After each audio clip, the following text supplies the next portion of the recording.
Isabella Carcel, the youngest daughter of the influential Duke of Carcel, whom not even the royal family dares to touch. If she wants something, she won't rest until she gets it. And if she can't get it, she destroys it so no one else can. She has a bad temper, and the treasure she desires most is the Crown Prince Christopher von Idris. And somehow he won her heart with his beautiful appearance and strength capable of raising someone to the pinnacle of the empire. Maybe it's because he owns the precious stone, the heart of the earth, which is in the palace dungeon. All these reasons are wrong. Although she wanted the heart of the earth, Isabella wanted something much more special. Specifically Christopher, who turned into a wolf every full moon due to a curse. In other words, she didn't desire the man but his wolf form enchanted by the rare silver fur and the brilliant golden eyes. She decided to take the place of the crown prince's wife, a position she previously had no interest in, to get Christopher so she could have him all to herself. However, Christopher already had a lover. Wolves are attached to one partner for life. He couldn't leave his love and choose Isabella instead, so she finally decided to change tactics. If she can't be with him, she'll make him come to her himself. She just needs to remove the prince as heir to the throne. The most important thing is to find his flaws and weaknesses.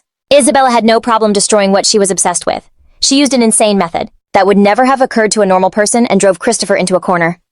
It's such a terrifying obsession that it is chilling the terrible desire to possess even at the cost of her own sanity. These were the characteristic traits of a villain. And that is how Isabella met her death at the hands of Christopher, the one she so desperately wanted to have. Like any villain, she disappeared from the story after justice was served. The servant turned to her and asked if she was okay. To which Isabella replied, "Of course."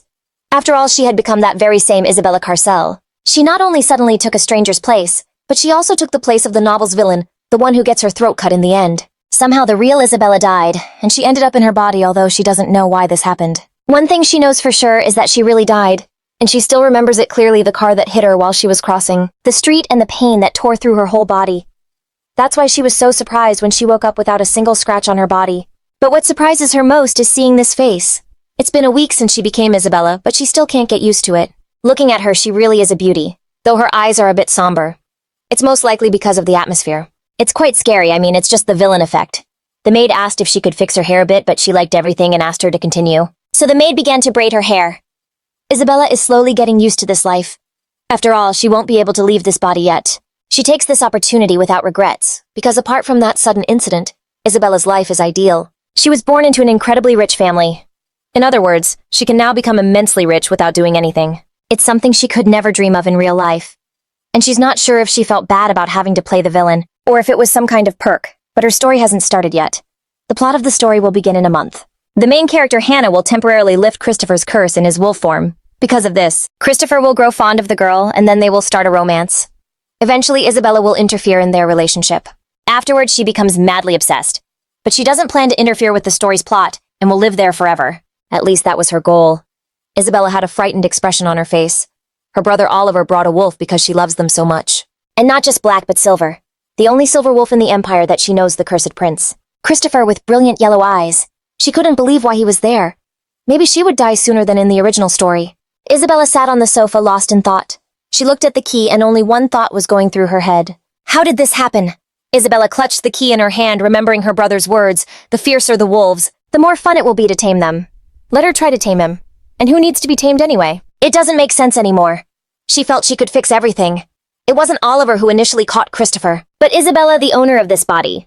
Isabella, an enthusiastic hunter, discovered a rare silver wolf and captured it. But she had no idea it was Christopher. Although given Isabella's character, she would have caught him even if she knew. For sure. Basically, she met Christopher before the protagonist Hannah. However, until the story began, she didn't know that this wolf Christopher had a curse on him that would begin to take effect when the full moon came out. Having fallen for the Empress's trick, he drank a poison that strengthened the curse. And he could no longer turn back into a human. That's why Isabella never knew Christopher outside of his wolf form. But the most important question is, how did she know he was that wolf? Most likely it was because of his brilliant, yellow eyes. The observant Isabella, upon seeing his amazing eyes, immediately realized that he was the one she was looking for. Isabella was happy to have found the lost wolf, but it didn't last long. Seeing Hannah by his side, she felt angry and jealous that she couldn't have him and finally went crazy. Knowing better than anyone that their meeting would be the beginning of misfortune, she didn't even go near the hunting grounds. When the lady invited her to hunt, she refused under the pretext of illness, because it would have been better to never meet until Oliver captured him. The original's fate is inevitable no matter how hard you try. He just dropped a bombshell on her. Isabella sighed deeply. She didn't understand why he was doing this to her. The wolf growled very loudly, so she ordered it to be quiet. At first she was so scared that her legs were shaking, but people adapt quickly. He was caught by someone else, so it's not clear why he is barking at her. Now she's more offended than scared. Isabella sat in front of him and watched. Apparently he didn't like her, but she didn't like him much either. And she doesn't understand why he's talking to her either.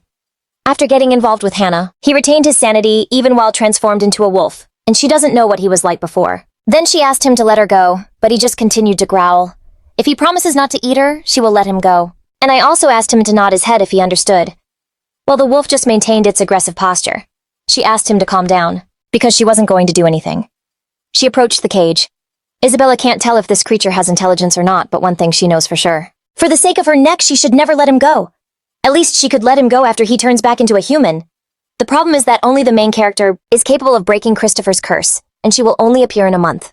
They have to live together for a whole month. He turned his head indignantly as if he understood what she was saying. If she were the main character, she would have immediately dispelled the curse. If she had the ability to cleanse this terrible situation, wouldn't have happened. The protagonist Hannah Manhwa was an exceptional sorceress and showed an extraordinary talent for purification. And this purification, of course, also worked on the poison that affected Christopher. When a month had passed since the wolf was captured by Isabella, Christopher found a chance to escape from her. He freed himself from Bella's clutches. Wandering aimlessly through the north in wolf form, he met Hannah. She immediately realized that he was cursed. She cleansed him of the poison and returned him to his human form, but the timing was unfortunate. Maybe he spent too much time in an animal's body. Christopher, who only followed his instincts, smelled Hannah delighting in her seductive pheromones, and then an R-rated scene happened. Isabella doesn't have the ability to purify, so without the experience of human life, their scenes would be completely different. A scene from a horror movie full of screams, blood, and gore. Since she is not Isabella, she has no reason to be overly obsessed with Christopher. It would be good if she could let them meet when the time comes. He will find the main character as in the original. From that moment on, he will be under her temporary protection. Isabella will protect him for a month, and then send it to the owner. You have to imagine you're raising a puppy because it'll be more convenient. There she realized he had serious wounds left by the assassin sent by the Empress, and wounds from Oliver, even wounds from the electricity in the cage. Seeing this, it's hard to blame him for being aggressive. She decided to heal him first, and maybe that would bring them closer. Isabel asked him to wait patiently. He seemed to have calmed down a bit, but that wasn't the case. He started to growl and bark again. She took back her praise and said, "What a dog." She returned holding a bowl of food in her hands. She carefully moved it towards him and told him to eat. Isabella started to watch him. It would be nice if he were always this calm. When she got a little closer, he growled at first. He was so wary he wouldn't even look at the meat, but now he's not afraid of it. He had changed a little. Isabella spent most of her time with Christopher. Anyway, there was nothing to do, and to kill time, she got closer to him. 3 days passed, but he simply got used to her as a person who gives him food. Whether here or there, everywhere, the one who feeds is the best. She did this in the hope that, in response to her attention, he would trust.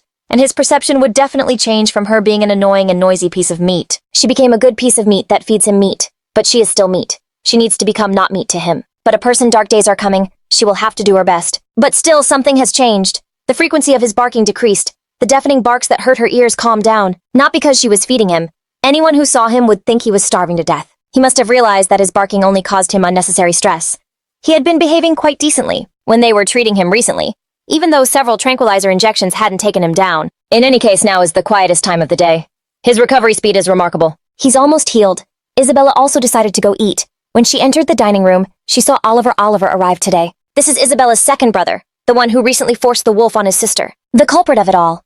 She asked him why he had come since he was never seen in his own home, and it was the first time he was there. Since he had forcibly given her Christopher, Oliver, who never stays cooped up at home, is a wanderer at heart. In the life of Oliver, second son of the Duke of Carcel, no one intervened because he was not the successor. He had a strong free spirit, but unlike Isabel, he wandered about going wherever his eyes led him. That's why it didn't go well for him in the original story either.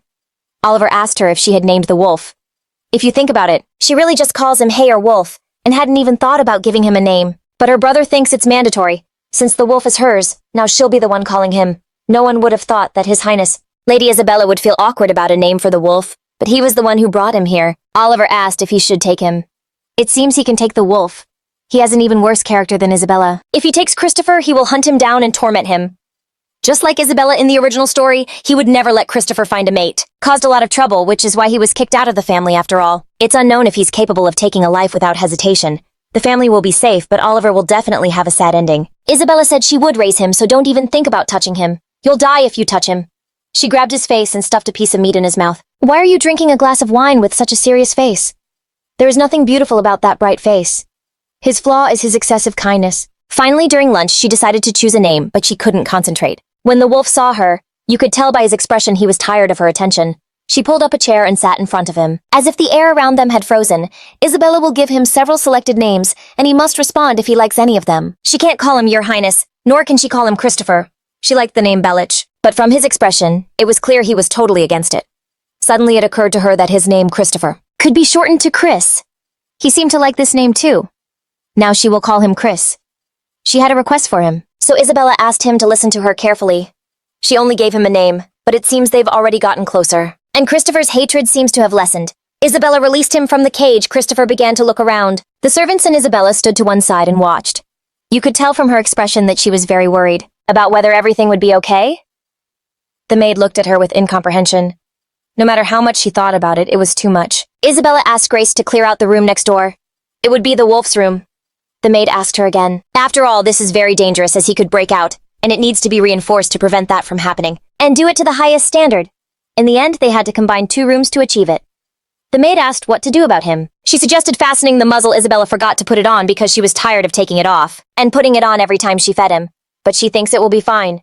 It doesn't come off anymore. It's a shame we had to put him to sleep to fasten it. Everything went well. She'll use it later on a walk. The servants' jaws dropped, and in complete shock at what they heard. But she can't keep him locked up all the time. If he hadn't attacked, we could have left right now. Isabella asked for another collar and a locket with the name Chris, and that her name and address should be engraved on the back so he could be returned. The maid asked if anything else was needed. There were people who wanted him. She assumed to kill him. Grace doesn't understand that not even an elite assassin could finish the job. The rival, the Empress. The assassin would be beheaded before even getting close. Rumors of a silver wolf in her castle, that's a problem. They are far from the capital, so the rumors don't spread instantly. It would be a completely different story if the Empress had been carefully searching for Christopher. If she finds out Christopher is here, she'll send an assassin to get rid of him or demand he be handed over. Christopher won't lose to the assassin, so there's nothing to worry about. But we can't allow any contact with her. He hates this kind of thing, and she hopes everything works out, even though she was forced to take responsibility for the main character. She's not going to hand him over to the Empress. She needs to take care of him before he meets the female lead. In any case, Isabella has regrets. Even if he is a nasty dog, she doesn't want him to suffer in the Empress's clutches when she decided to bring him a bowl of water. He pounced on her aggressively.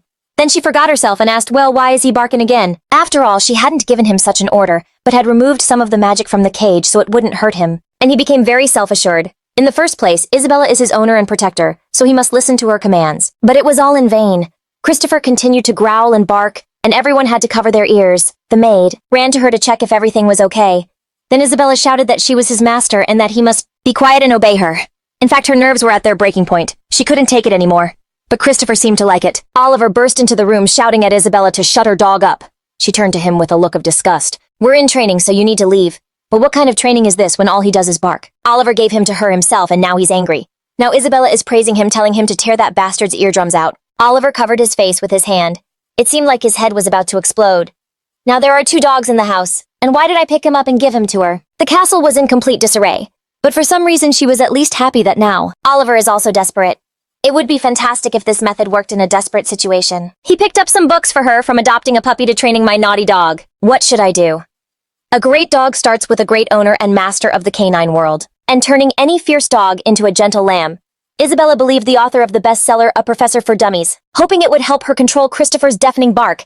It seems they are both cursed. Even if you read for 100 days, you won't be able to apply anything in practice. Maybe she has no talent for learning. When I gave the paw command, he might bite my hand, so initially I tried to say sit, but instead of giving that command, he just started barking. From the look on her face, you could see that she had lost all hope and was begging him to sit. Christopher kept growling, so she decided to give him the bone. She got angry, calmed down, pleaded she tried everything, and the next thing she knew, Christopher was loose, and another week passed. Belatedly, she tried to restore order, but her authority was already under pressure from Christopher. With this approach, they will never go for a walk. Now he doesn't even respond. He just ignores her. All hope that they can establish a connection is slowly fading away. She'll have to send him to the heroine, as is in a month. She stood there and thought of nothing, but then I opened my eyes, and the question arose in my head. Is it really necessary to do this in a month? She jumped out of bed and decided she could start looking now. The maid was about to enter the room, and the food for Chris was ready. Isabella said she was going for a walk today, and that she would feed the wolf herself. Before leaving, she looked at him one more time. He may be a piece of shit rotten on the inside, but he's still handsome, so he needs to be fed. She doesn't even know where to look for Hannah. She has no information about where she was. Before arriving in the north, there was even an idea to send someone to look for her. But it's very unlikely they'll be able to find her, because Hannah travels to places where her skills are needed. That's why she never stayed in one place. Besides, she's good at hiding and running away, so there's a high probability they won't find her. Isabella knew it would be difficult. Suddenly she heard screams, "Save me." There was fear on her face. She didn't know what was happening. The only option was that Christopher had broken free.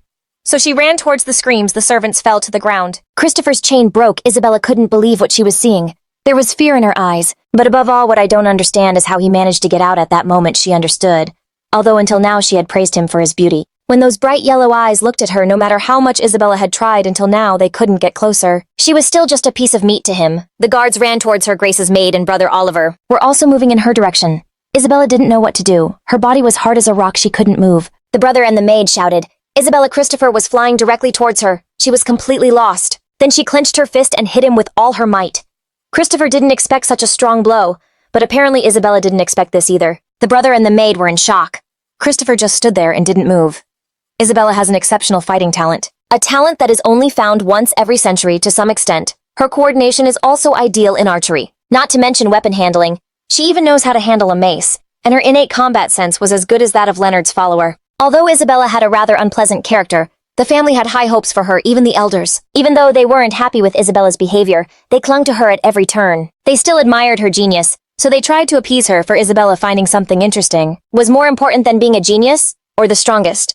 Although Isabella was only causing trouble, the highly respected man had to bite his tongue and keep his hands off her.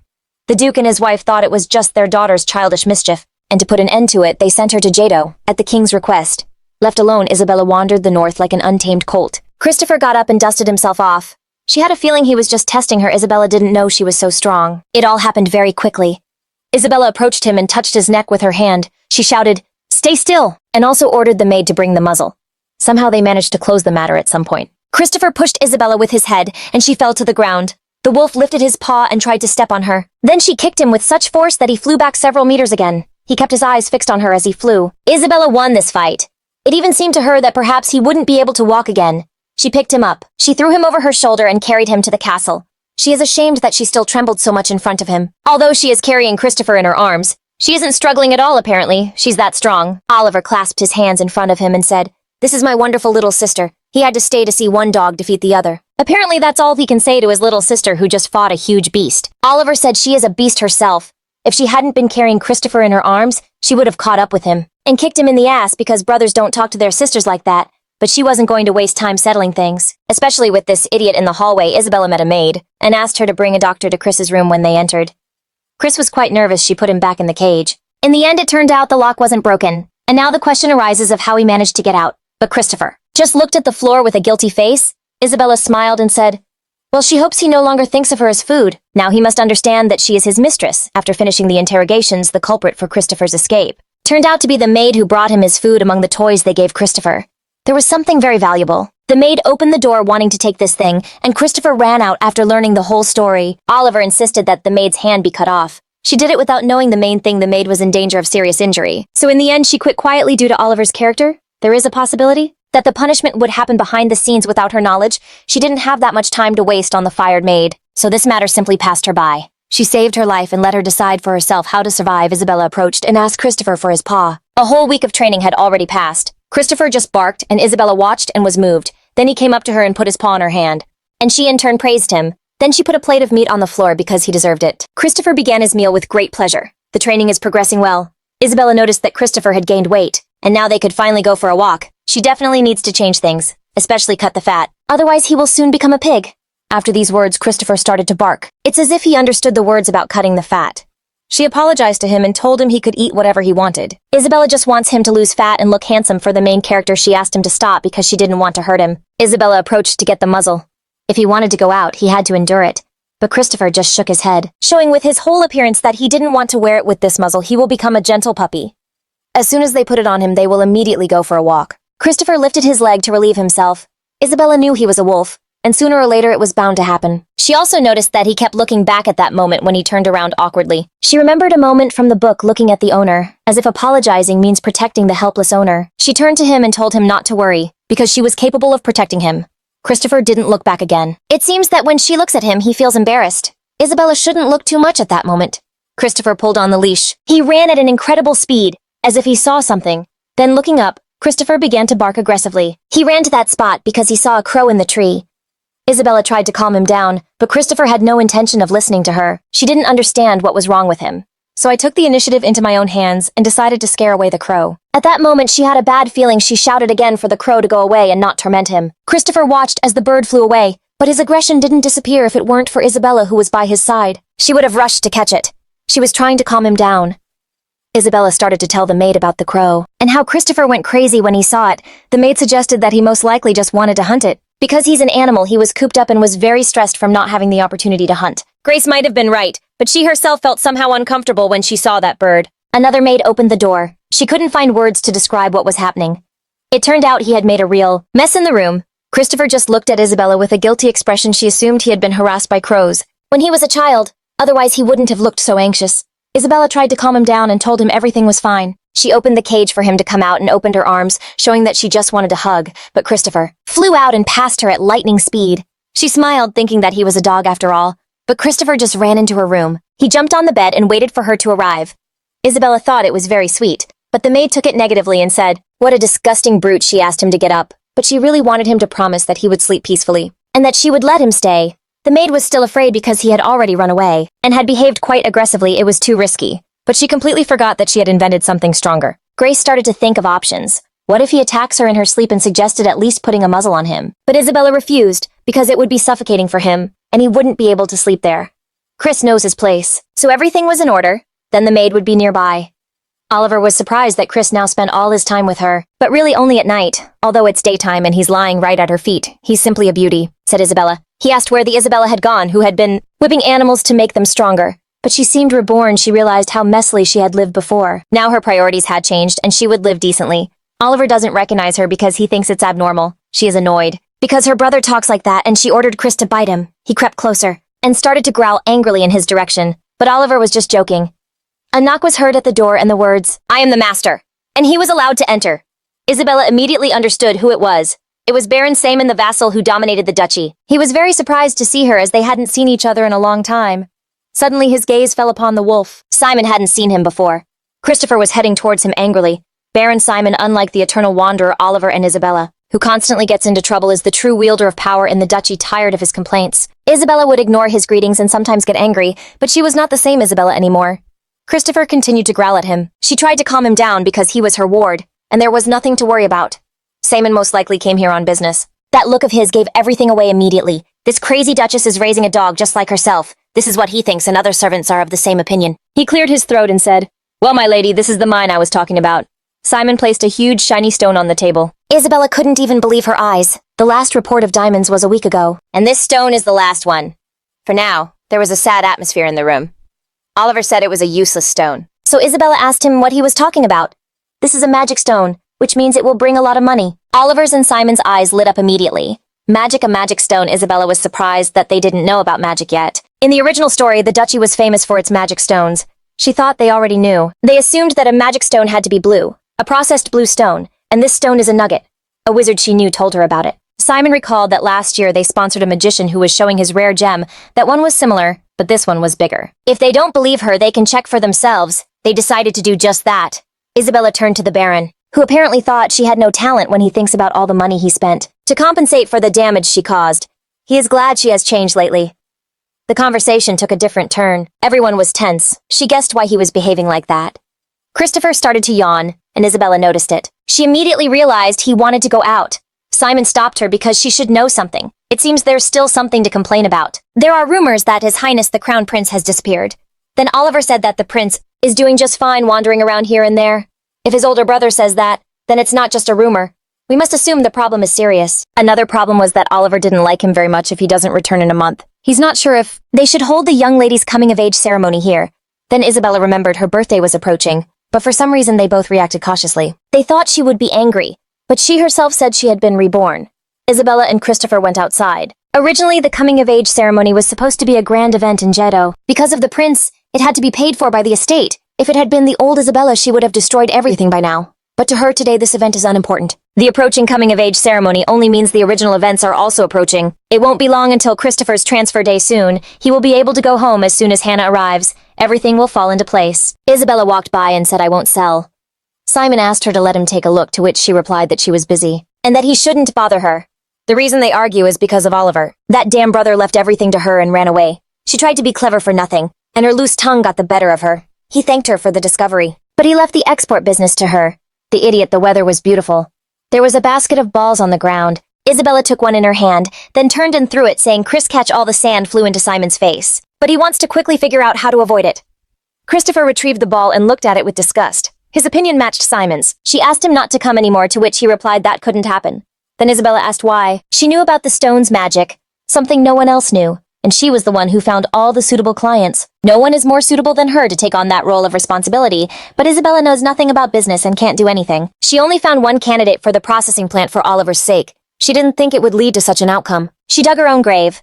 Simon looked at her and said that it was enough for her to just state her opinion. But if that was the case, then he should take care of everything at once. The only thing important to her was spending all her remaining time with Christopher. Isabella turned around and saw that Chris was nowhere in sight. She just realized how he jumped the fence and disappeared from sight. Even in that moment, she was speechless. One of the swords flew over the fence. He can escape after Hannah arrives in the north. It makes no sense to escape now. If he escapes, it will be a dog's life. Simon fell to the ground. Christopher fled in the blink of an eye, acting so silently that she let her guard down. Isabella began to shout at him, "Come back." Several thoughts ran through her head about what if Christopher knocked over the crew? What if he gets lost and loses consciousness, or an evil person catches him and tortures him suddenly? Christopher jumps back and returns with the ball. He runs to Isabella and spits the ball out at her feet. It was the ball she threw. He didn't run away, he went for the ball. She thought he hated her. It turns out she was wrong. Like an idiot, Isabella praised him because he was so nice. He didn't give up and brought her the ball. That was the first show of affection. She dreamed they would grow closer in a friendly way. Unlike the day he made a mistake this time, she definitely felt his trust in her beautiful kind, her mischievous puppy. Christopher jumped and knocked her over. They fell and lay on the grass, hugging. Simon approached her to make sure everything was okay. Isabella was surprised the Baron hadn't left yet. He said he needed to give her something, and then he handed her a folder.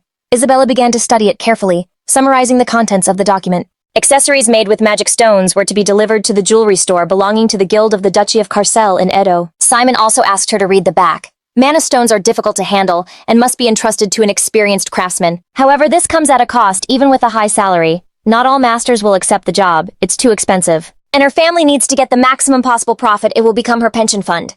Then she remembered Arcilla and said the name out loud. She asked Simon to contact Arcilla's workshop. The name is not well known. She's an experienced craftswoman. Countess Jarell had a necklace last year for His Majesty's birthday celebration. It was made by her. Simon was surprised he understood which necklace she was talking about.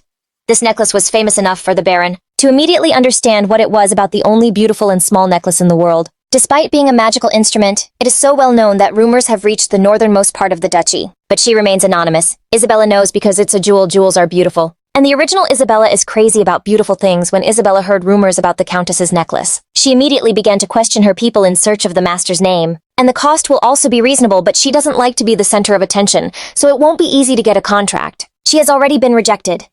If it weren't for Arcilla's extraordinary skills, she would have already died. Simon said he would organize everything like a military leader going to war. Isabella let it out with a forced smile. She would like him to never come back here. He turned around. He had never seen the Duchess smile before. With such a desperate and demanding voice, she called the wolf. It wasn't a voice of possessive desire, but a voice of genuine concern and worry. Everyone walks at this age. Isabella just stood there a little longer. She will grow to be worthy. He thought she was an immature girl who didn't know the world, and looked at her with a biased view. It would be good to train her in management next time. Thought Simon. Isabella just wanted to die already. The Baron was too persistent. He has been harassing her all day. This behavior is annoying. How much longer will I have to suffer? She thought. Christopher lay down beside her as if supporting her, and she thanked him. Even the dog that is the werewolf. Christopher sympathizes with her. He was able to express it somehow with his face. She needed to sleep quickly. She wished him good night. Christopher started to bark. It was too noisy for her. She wanted to ask him to be a little quieter when she opened her eyes. The wolf tried to protect her from some villains. She jumped up and shouted, "Assassins!" A man in a black cloak approached her, and she covered her face with her hand. At that moment, Christopher ran towards him and threw him aside. He turned to her and barked. She apologized. Now was not the time to space out. She took her sword. Then she turned and struck the man. A huge pile of dead bodies lay on the bloody floor. 10 assassins burst into the room. She had just killed one and Christopher had 4. Leaving 5, Isabella asked who sent them. "Do you want to test the power of her puppy?" The 2 men looked at each other. One of them had a dagger in his hand. She asked again who wanted her puppy. Since they were silent, what could she do? She would have to kill them all. She was sleeping peacefully. When suddenly all this savagery occurred, she wiped the blood from her face. Then she realized that Christopher was looking out the window as if something was bothering him, or he was trying to show something. She moved closer and went out onto the balcony. A crow was perched on a branch and looked directly at her. This was the same defense she left the tree with. As she walked, it seemed the Empress was spying on them. Christopher got angry because he knew that the crow was the Empress's eye. She still doesn't know who she's dealing with. Isabella runs inside and throws her sword. She took a gun and shot directly at it. The first shot hit it and it fell to the ground. Isabella didn't think the crow was looking at her. She wondered how it knew Christopher was there. It was her mistake to have guessed, knowing that the Empress used her familiar to manipulate birds. The familiar, a magical theriomorphic spirit in the service of the witch. She wasn't prepared for this due to her complacency. She approached Christopher. He didn't look very well. Then she hugged him and told him everything would be okay. She saw a scratch on his side. He was injured. Blood was running down his fur. Isabella took him and began to clean it. Christopher got hurt protecting her. Who would have thought he would help her like this? She didn't even realize it until she heard barking while she slept. As if he was losing his mind, she sighed deeply and said, "It's his mistress's fault." Christopher came closer and buried his face in hers. Something pricked her. Bella didn't even notice. But it seems she got hurt too. This is the first time Christopher has licked her face. Maybe he's worried. She praised him and also asked him not to worry, because he had saved her. He rolled onto his back, something she had never seen before. It seems to be the Empress's fault, but she will protect him no matter what. Suddenly Christopher spoke and asked how she knew that the Empress was the culprit. For a second, Isabella was speechless. She didn't expect that in his wolf form he could talk. At one point he stood up on his hind legs and tried to jump on top of her, but she stopped him. Her dog talks, but he's not a dog, but a wolf. Isabella began to remember the past. In the original story, he was a wolf, a true beast. So there was no human intelligence in him. Even after imprinting on Hannah, he couldn't speak. It was as if this world had gone crazy, embodying the villain she raised Christopher, and she was like sitting on a time bomb. Christopher didn't even speak, and now reason has awakened in him. He showed his teeth, revealing his fangs, and got closer. "I'll ask again." His voice sounded low and threatening. With a powerful paw, he pressed down on her shoulder, pinning her, his hot breath burning her skin and a yellow fire burning in his eyes. Then with a sudden movement, he threw her to the ground without loosening his grip. "How did you know that was the Empress?" He growled right in her face, so close that every word echoed like a roar in her chest. Without thinking, Isabella raised her fist and punched him in the face with all her strength. The wolf flew back to the wall, his fur bristling, but she immediately gasped. She was just scared. Her hands were trembling. "I'm a terrible mistress," she whispered, covering her face with her hands and treating him like a dog. Yes, he was no longer a dog. But what tormented her most was a question: how could he speak? He doesn't know, it's his first time. But he will have to ask for the third time, so he asks her to answer normally. "How did you know it was the Empress?" She answered that it was because of the crow. Everyone knows that crows obey the Empress. She had spied on them before, and had thought it was suspicious, but she hadn't expected them to send assassins. And of course, she hadn't thought at all that Christopher would think it was suspicious. Isabella asked him if by any chance he was the Empress's wolf. Since all the assassins were aiming for him, he replied that she shouldn't mess him up, or he would throw up. He can make that face, and he really looks human. Even though he is human, she would have to pretend she didn't know who he was, until he revealed his identity even under threat of death. She wouldn't dare say that she raised a wolf. Knowing that he was the crown prince would seem too suspicious to anyone. I turned to her. "Isabella Carcel." She turned and looked at him questioningly. She was surprised that he knew her. The Duchess is well known as the mad dog of the Carcels. "Your presence means that I am in the Duchy of Carcel, lucky or not. How can I put it?" He paused and then continued more seriously. "Christopher has something to tell you, and she might not even believe it, but he is the crown prince of this empire, Christopher von Idris. And now I am under a curse at this moment." His voice sounded firm and confident. Isabella did a perfect job of feigning surprise. With her eyes wide as if she were hearing this for the first time inside, she was already dying of discomfort. Not knowing how to properly address the prince who just yesterday was her dog, her thoughts were confused and her tongue was almost tied. Apparently she will die of discomfort, constantly getting confused about the level of courtesy. The Duchess is now the only one he can trust, and she should take it much more calmly, but she can no longer believe what happened in the courtyard and what the wolf says, and he is so familiar with her, that is why she doubts it is him. The Duchess is sweet, but her character is tougher. He asked how she became a duchess, and Isabella was a little worried, because Christopher remembered absolutely nothing. He seemed to smile, if you can call it that, and asked what the problem was. There was a slight mockery in his voice, but his eyes remained serious. Isabella clasped her hands in front of her, pretending to think how lucky she was that he remembered nothing. It crossed her mind if only he knew how he really ended up there. When he found out what had been there before, she could barely hold back a nervous sigh. Now he realized that she was his lover, and it seemed he took it for granted. Even if she gets arrested for this, he won't say anything.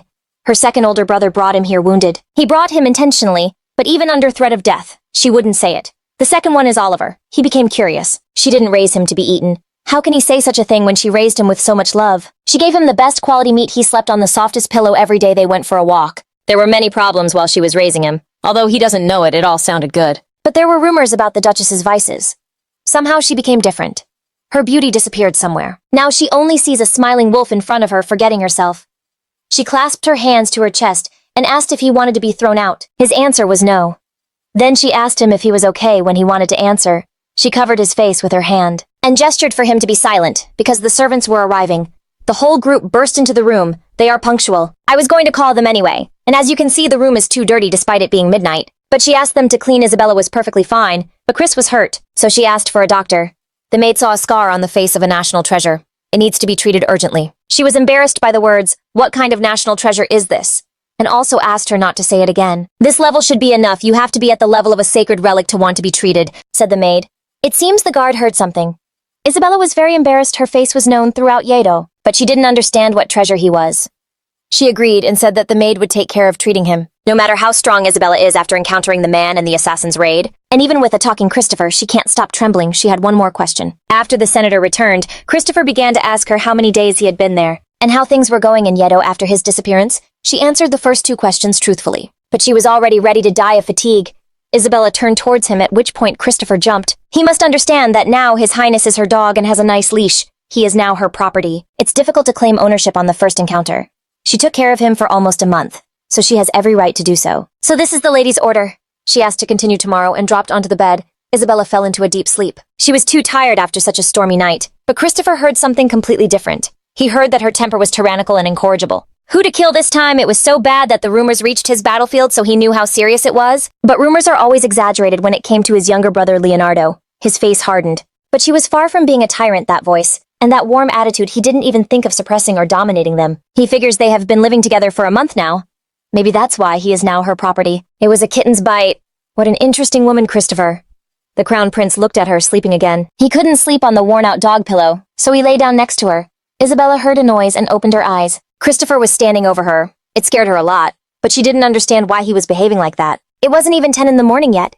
Apparently he had a dream or something happened while he slept, and he turned back into a wolf. She's going to go crazy confused about where Christopher is and where Chris is. Suddenly his mouth opened, and quickly closed the distance between them so fast that she didn't even have time to dodge. Sharp fangs sank into her lip. Biting the tender skin, warm blood immediately appeared on the surface, and Isabella froze in shock. Christopher narrowed his eyes, and began to slowly lick the scarlet drops with his rough tongue. There was some kind of unsettling tenderness in his movements. Isabella looked at him horrified. Why did he suddenly do that with her eyes wide with horror? She got angry and asked him what he was doing. He simply said that it had worked, and was very pleased with himself. After which she forgot to hit him on the head. He asked if it was too cruel, as if the only thing that mattered to him was biting her lips, when she wasn't even awake yet, and she also expected him to apologize. Christopher bit because he was hungry. He was kidding, that wasn't the point at all. When he woke up he couldn't speak, so he woke her up. But her lips smelled very delicious. It seems he has forgotten his place. Isabella looked at him angrily. Maybe she should show him again who is who. It probably works when he tastes her blood yesterday, and today he found his voice when he licked her blood, now that I think about it. It actually happened after he licked the blood from her cheek. According to him, her blood has some special power. Maybe the gift of purification like Hannah's. But if this were true, then he would become a man. That's why he says Duchess Christopher wishes he could lick her blood. It's as if he's mocking me, even though on the outside he's a wolf. But inside he is a man. A human being. She doesn't care at all. Even if he looks like a wolf, she doesn't feel any emotion. It would be a problem if I were worried about the dog's proximity. However, next time he needs her blood, he should bite her finger. There's no need to drool on her lips. He lowered his head because he had already had the kindness to try not to hurt her. That kind of look on Christopher's face excites her. She asked him if he wanted more. He said that would be fine. Isabella feels like a cheated idiot. Isabella took the dagger and pierced her finger and then brought it to Christopher, and he began to lick the blood.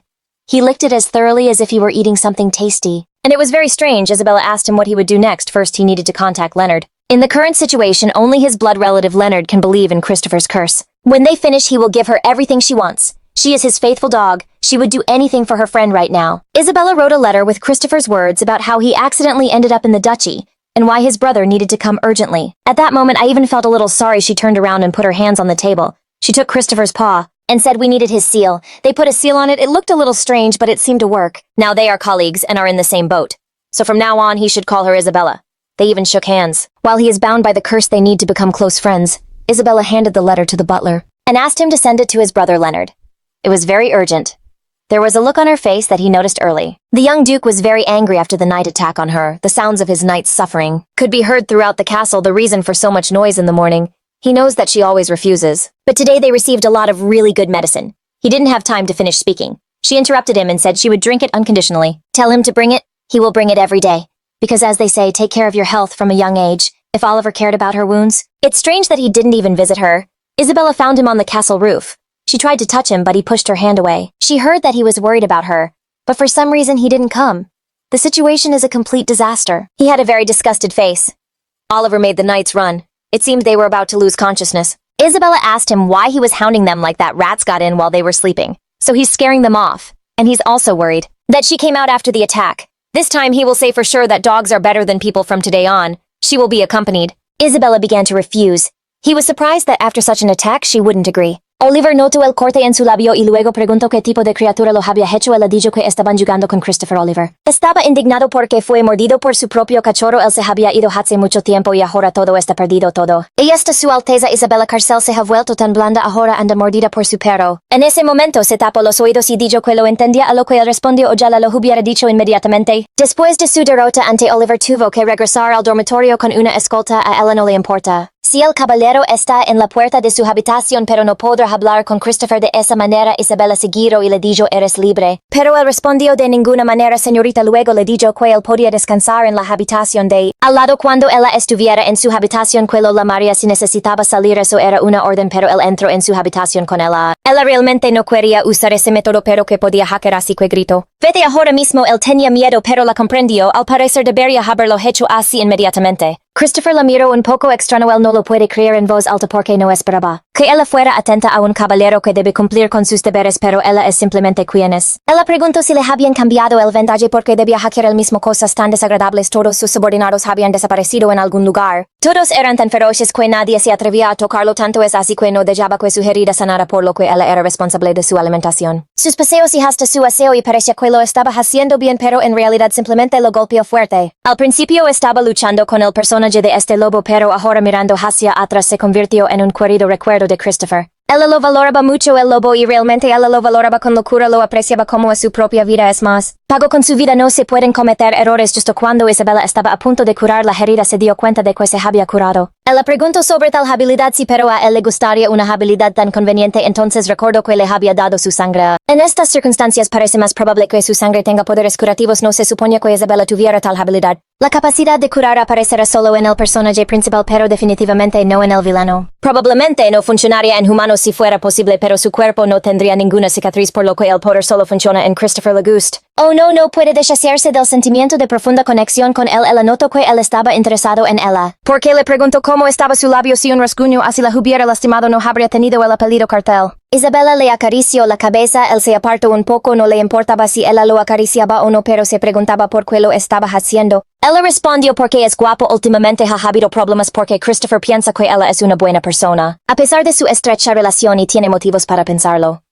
Simón corrió a la habitación y preguntó qué tipo de criaturas se atrevieron a atacar a la dama. Dijo que quería deshacerse de ellos, tal vez por la aparición del varón Simón, con quien las relaciones se habían suavizado recientemente. Isabella se volvió hacia él y le dijo que no podían pelear abiertamente. Entonces él respondió que también podía contratar asesinos. El varón Simón es un hombre poderoso en el ducado. No pudo mantenerse alejado y se tomó el ataque en serio. Christopher piensa cada vez más que su reputación de villana es solo un rumor. Allen, que al principio se mostraba cauteloso a la hora de molestarla, ahora la irrita cada vez más con su apariencia. Hoy salen a pasear solo ellos dos con Christopher. Isabella señaló hacia un lado y le dijo que esperara. Allen le agradeció por esto y felizmente se dirigió al lugar indicado. Isabella se preguntó cómo un tipo tan estúpido había entrado en los caballeros de la cárcel. Christopher se ofreció a domesticarla. Cree que Ellen la obedecerá, pero de eso te puedes olvidar, porque ella ya domesticó a uno. También era de tipo feroz, aunque en realidad ese tipo feroz no era Christopher. Leonard debía delegar. Hoy ella miró a Christopher y se dio cuenta de que no lo había banado en 3 semanas. Ella se volvió hacia él y le dijo que necesitaba arreglarse los rumores. No mencionó. Él pensaba que ella era una buena persona, pero resultó ser tan cruel. El pelaje de Christopher estaba todo enmaranado con barro. El agua estaba muy sucia. Era como si hubiera perdido su virginidad. Estaba diciendo tonterías porque aparentemente ella lo tocó accidentalmente mientras lo lavaba en el baño. De hecho, era como si nunca hubiera intentado aparearse perder su virginidad simplemente tocándola. Era tan puro que no parecía alguien que hubiera corrido por el campo de batalla. Christopher estaba indignado porque no se puede hablar de apareamiento en cualquier lugar. Es como si no tuviera huesos en la lengua. Isabella comenzó a bromear diciendo que ella se encargaría de él y le encontraría una hembra adecuada. Se tomo muy personalmente cada palabra que decía Isabella hablando de vergüenza y moralidad, ella eco agua sobre Christopher. Y dijo que debería avergonzarse de mirarla toda mojada. Terminaron sus procedimientos de agua. Christopher se sacudió y salpicó a Isabella. Con agua desde la cabeza hasta los pies, ella tomó un pañuelo y comenzó a limpiarse el cabello mojado. Esta era su venganza. Christopher se sentó en el suelo, levantó la cabeza y miró hacia el techo. Resultó que había demasiadas gotas cayendo. El resto se secara afuera. Caminó Isabella temblando de frío. De repente el hermano de Leonardo la llamó. Por alguna razón pensó que Leonard se parecía a Oliver. Leonard Carcel, el hermano mayor de Isabella. Oliver se rió mientras se acercaba a ella y le preguntó si estaba jugando en el agua. Se le veía la ropa interior. Pidió no insultarle a la vista y cambiarse rápido. Momento en el que Leonard le dio una buena palmada en la nuca. Oliver tenía razón por eso. Christopher miró fijamente al techo. Isabella lo miró y le preguntó si veía algo. Pero él comenzó a negarlo todo. Oliver incluso se estremeció de sorpresa. Parece que está durmiendo porque este perro está hablando. La voz parecía muy familiar, como si su Alteza el Príncipe Heredero estuviera parado frente a ellos. Entonces Christopher respondió que no había cambiado en absoluto. Todavía vive como un caballero con manos blancas. Oliver se enojó y rápidamente corrió a buscar la manta. Luego cubrió a Isabella con él y le dijo que no mirara como dijo Oliver antes. Todos los hombres son lobos, pero él se lo dio él mismo, pero pensó que era un lobo de verdad. Leonardo diciendo basta. Los apartó uno del otro y les dio una tarea a cada uno. Isabella debía ir a su habitación y cambiarse de ropa y Oliver debía dejar de gritar. Lavarse y bañar. Isabella miró a Leonard y le preguntó si podía secar la lana de su Alteza. Porque si se demoraba enfermaría. Christopher comenzó a sentir. Leonard dijo que lo secaría. Oliver se giró y le dijo a Isabella que se pusiera un vestido muy negro. Absolutamente negro. Cuando se me olvidó volver, él la encontró. Estaba tan pálido que ella pensó que algo había pasado. Lo más probable es que fuera porque se dio cuenta de que estaba casando al príncipe heredero. Él no recuerda nada, así que no hay necesidad de causar problemas ni decir nada innecesario. Puede que sea un gambero, pero las balas en el cuerpo del príncipe lo asustaron. Incluso a él. Isabella no esperaba que realmente lo secara. Christopher estaba sentado en el suelo. Su pelaje blanco brillaba mostrando toda su superioridad. El hermano de Isabella lo cuidaba muy bien. Era insoportable para él, ya que todos están reunidos. Su majestad también debe unirse. Todos se sentaron uno frente al otro. Había algo mal con Oliver. Otra vez estaba actuando así a pesar de que conocía la verdadera identidad de Christopher. Isabella preguntó si importaba que Oliver también supiera quién era bueno. Tendrían que vivir juntos por un tiempo. No había nada que pudieran hacer. Él solo confiaría en los Carceles y en nadie más. Justo cuando Oliver estaba a punto de gritar algo, recibió otra bofetada en la nuca. Leonardo se interesó en cómo sucedió esto. Christopher le explicó lo que le pasó, empezando por la situación cuando la emperatriz lo envenenó hasta la historia sobre el efecto de la sangre de Isabella y el deseo de aparearse. Leonardo precisó que cuando bebe la sangre de la duquesa su mente regresa, pero sus heridas también son curadas. Se quedaron en silencio por un momento. La propia Isabel no entiende por qué sucede esto. Leonardo sugirió que si sus heridas se curan entonces también podría funcionar en las heridas de las personas. Tenían curiosidad y querían ver si funcionaría en las personas. Isabella preguntó cuál de ellos quería ser el sujeto de prueba. Oliver se apartó inmediatamente, diciendo que no quería beber su sangre y que cómo era posible que ella tuviera una habilidad tan buena. Isabella, she started to walk towards him and said she was going to prick his finger. Leonardo took the sword and made a cut. Isabella thought there was no need for so much blood.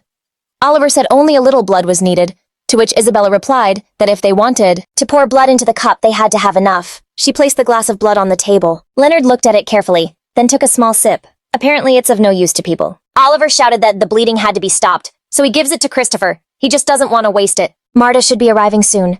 First, they need to check if they can remove the poison the Empress used. She entered the room, greeted everyone, and introduced herself. Her name is Marta Tehran, the only sorceress in the elite division created by Christopher. I am one of the few who knows about his curse. It was created by combining existing poisons with invented ones. That's why you shouldn't mess with them. Of course she is not the main character, so she can't remove the curse. She asked if she could draw some of his blood, but Isabella knew it would be useless, that it wouldn't make any difference since the reason for His Highness's curse wasn't lifted was because the Empress used a special poison. It stands to reason that the curse will be lifted if it is removed from his body. If the poison is removed, the prince will return to a man's body, but when the moon rises again he will turn into a wolf. The Empress knew this, so she sent assassins. If they show up again, Oliver will take a hostage and torture him until he confesses. There is only one way to escape the curse that has been passed down for generations in the imperial family. You just need to meet your mate and spend your entire life with her, and Christopher's mate is Hannah Manu first. They need to get rid of the poison. She knows a mage who specializes in purification.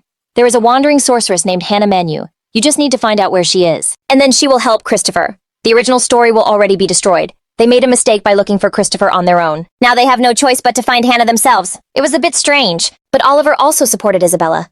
They need to find her, and Christopher will stay here for now. But it would be better to move him to a safer place. But no one will dare touch him as long as Isabella is with him from time to time. Isabella would get lazy and skip training, and she'd slit all those rats' throats even if he hadn't asked. She would still be on the case. Leonardo reached out and patted her head, saying, "Well done, Isabella." She felt awkward. A red blush appeared on her cheeks. This is the first compliment she's heard in 6 years. Isabella froze in place. Then Christopher asked her what was wrong. She sits thoughtfully for a while and keeps touching her head. Isabella took and pushed his head away from her, but he just wanted to ask, and she immediately started backing far away, moving away, and not letting him get near her, remembering how he bit her lip. He unconsciously withdrew his hand. It had been a long time since anyone stroked her hair. She and Oliver are brother and sister, but they don't make unnecessary affectionate gestures. The Duke and Duchess keep their distance from them, just like in her first life. Until her death after her early childhood, no one ever caressed her like that again. Christopher sat with a serious face and listened. Attentively to what she was saying, and seeing how important it was to her, he decided to do the same. He placed his paw on her head simply because he had to. Isabella even began to get restless, because it felt like her hair was being pulled out. But it was the paw of her beloved Christopher. He brought his snout close to hers, and she said she would no longer treat him like a dog, because that was wrong. Then Isabella moved even closer, hugged him warmly, and said, "My handsome Christopher." He wondered how often she called him handsome and kind. At that moment, Isabella even took a step back. It seemed he remembered something, but it seemed to her that he didn't remember. It just sounded like something that had already become a habit for him. She turned to him. "Your Highness?" and raised her fist as if making a gesture. Then Isabella asked if he remembered anything. At that moment, Christopher felt rejected and wanted to run away. Maybe it's instinct. He needs to be careful, remembering she called him a mutt. He thinks she will get very angry. Isabella called him handsome and started petting him. He felt so uncomfortable he said it was suffocating. Leonardo went over to talk to Oliver. He asked him to tell him how everything happened, and if he caught him lying, he would make him run 30 laps around the gym, but Oliver caught him only because Isabella wanted to raise a dog. Leonardo also asked what else he did, and it turned out he shot at him. "But he didn't really know if I hadn't brought him here. He would have died there," said Oliver. He was also interested in what Isabella was doing, since it could become a big problem, even if she only wielded a whip. He replied that she hadn't done anything. Oliver understood he needed to protect his sister Isabella. And Oliver are said to be birds of a feather, hedonists with impulsive personalities. A sister and brother who carefully hide from each other when the other is in trouble. And trouble happened often. She gives him first-class food, and in every sentence he hears from her, it's Christopher this, Christopher that. She treats him, walks with him, and even clips his claws all by herself. But this became inappropriate when it was discovered who he is. "She has done a lot, so there is no need to slander her," said Oliver. "Isabella has changed a lot. She stopped arguing with everyone, and she no longer torments the servants furthermore. This business with the magic stones started thanks to her, and the Baron coordinated his actions with Isabella. Now he adores her. Even when she expresses her opinion, he claps like a seal. The Baron seems to be busy, trying to sign a contract with the guild or something similar to what Isabella was talking about. But it's still nice. Now he's much more interested in her than when she was dangerous and unreliable. So much so that he had to leave his job, move to a neighboring kingdom and live at home." Oliver said not to touch her like that, because he might get the wrong idea. Since they haven't seen each other in a long time, as the questions ran out, Oliver decided to leave. Leonardo just stood there and watched him go. While he was away, something changed. The best solution would be to just watch. Isabella picked up a comb to brush Christopher, running her hand through his silver fur again and again. Leonardo watched them closely. A slight tension was visible on his face. Isabella asked if he wanted to say something, but he just told her to continue. She felt awkward continuing under his gaze. Isabella saw that Christopher wanted to sleep, and suggested waking him in an hour so they could go for a walk. Now they had to figure out whose bed it was. Hers or Christopher's. At first he fell asleep because he was on guard, but knowing that he was definitely safe beside her, he fell into a deep sleep. Now he's starting to wonder if this relationship was his bad fate. If it's possible to build a trusting relationship this way. Just as Isabella was about to leave the room, Leonardo asked her to sit down. His first question was, "What happened to you?" But she just answered nothing, except maybe the need to take care of His Highness. He thought for a moment, brought a hand to his face and said, "Is that all?" and fell silent for a couple of seconds. "We've heard many good things about you lately. You've changed your lifestyle and your way of thinking. You're a kind person now." Oliver has noticed it too. The maid entered the room to give Isabella a cup of hot tea. She looked very frightened and her hands were trembling. Isabella noticed the worry on her face. Her hand trembled so much that the teacup fell at her feet, and the maid began to apologize and whimper. Isabella felt guilty. Apparently she had brought her in so close for nothing. The maid ran out of the room. She really has changed. He couldn't imagine this could happen in his absence. Their parents will like it. And he, of course, is also very happy about it.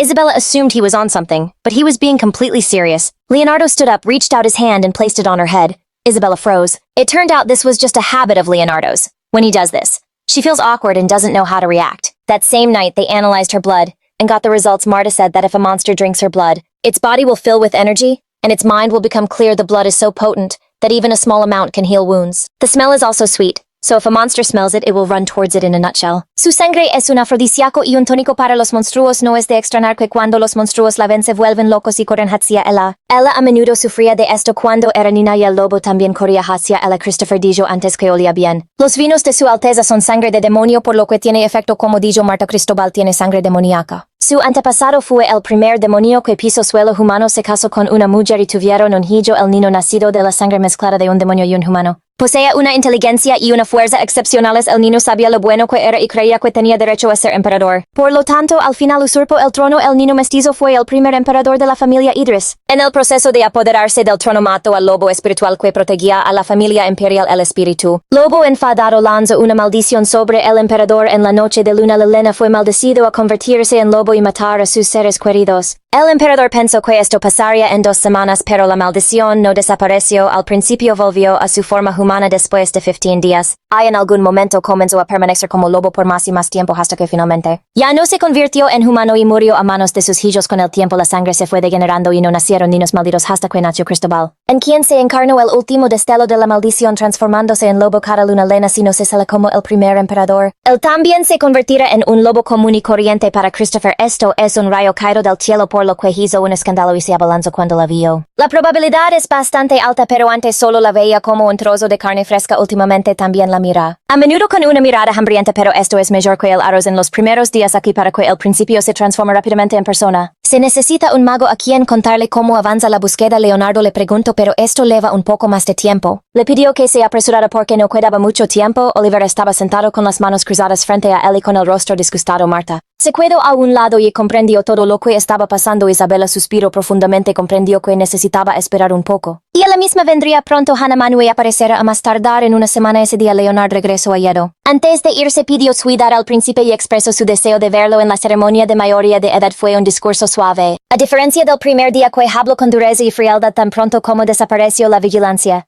Oliver se encerró en su habitación con una botella de vino. Y Marta, que permaneció en el ducado, no salió y se dedicó a la investigación para que tampoco la vieran. A medida que Christopher se tranquilizaba, los sirvientes también se acostumbraron a él, aunque el entorno había cambiado. En general, la vida cotidiana era tranquila. Deseaba que otros días pudieran ser así. Los sirvientes que pasaban por la habitación oyeron varios gritos. Isabella le pidió que dejara de hackear esas cosas, no importaba cuánta hambre tuviera. No necesitaba morderle las manos de esa manera. Ella comenzó a controlar su dieta, preocupándose por la salud del príncipe. Y por eso él comenzó a morderle las manos. Ella le tiró un hueso y le dijo muérdelo. Christopher comenzó a rascar la manta con sus garras largas y afiladas. Luego se acercó de manera demostrativa y tiró el jarrón de la mesa con su cola. Tomó la cortina entre los dientes y tiró de ella hacia así. Estaba claramente enojado con Isabella. Isabella miró todo esto, su rostro se ensombreció. Estaba simplemente enojada. Ella lo miró con su mirada furiosa y dijo basta. Luego apretó la mano en un puño y golpeó a Christopher en la cabeza. Era como si hubiera aprendido en algún lugar a estar tan enojado como si realmente quisiera hacerla enojar. Estaba indignado de que ella estuviera regañando al príncipe. Heredero del imperio, dado que es un príncipe, debe comportarse como corresponde, pero ella misma debe tratarlo como a un príncipe. Dijo Christopher. El efecto de la sangre terminó. No duró mucho. En lugar de palabras solo hubo ladridos. Juntando las manos frente al pecho, dijo que no le daría su sangre debido a su comportamiento repugnante. Isabella decidió castigarlo. No le dará su sangre hasta mañana para que se dé cuenta de lo que está haciendo. Christopher se enojó tanto que intentó atacarla y derribarla. Entonces ella lo atrapó y lo echó sobre su hombro. Él claramente no esperaba eso. Girando la cabeza, su mirada cayó sobre la cama y pensó que necesitaba tirarla allí, pero debido a la ira y la rabia que había dentro de ella, accidentalmente lo arrolló contra la pared. Incluso se sintió un poco asustada e incómoda por esta situación. La mirada de Christopher era muy severa y comenzó a ladrar. Ella le pidió que se calmara y hablara con palabras, y así comenzó su juego de la mancha, donde su vida estaba en peligro. En la persona de Christopher llegaron al jardín de invierno. Isabella miró hacia Christopher con cara de miedo. Él se estaba acercando cada vez más a ella. Si los personajes principales estuvieran en su lugar,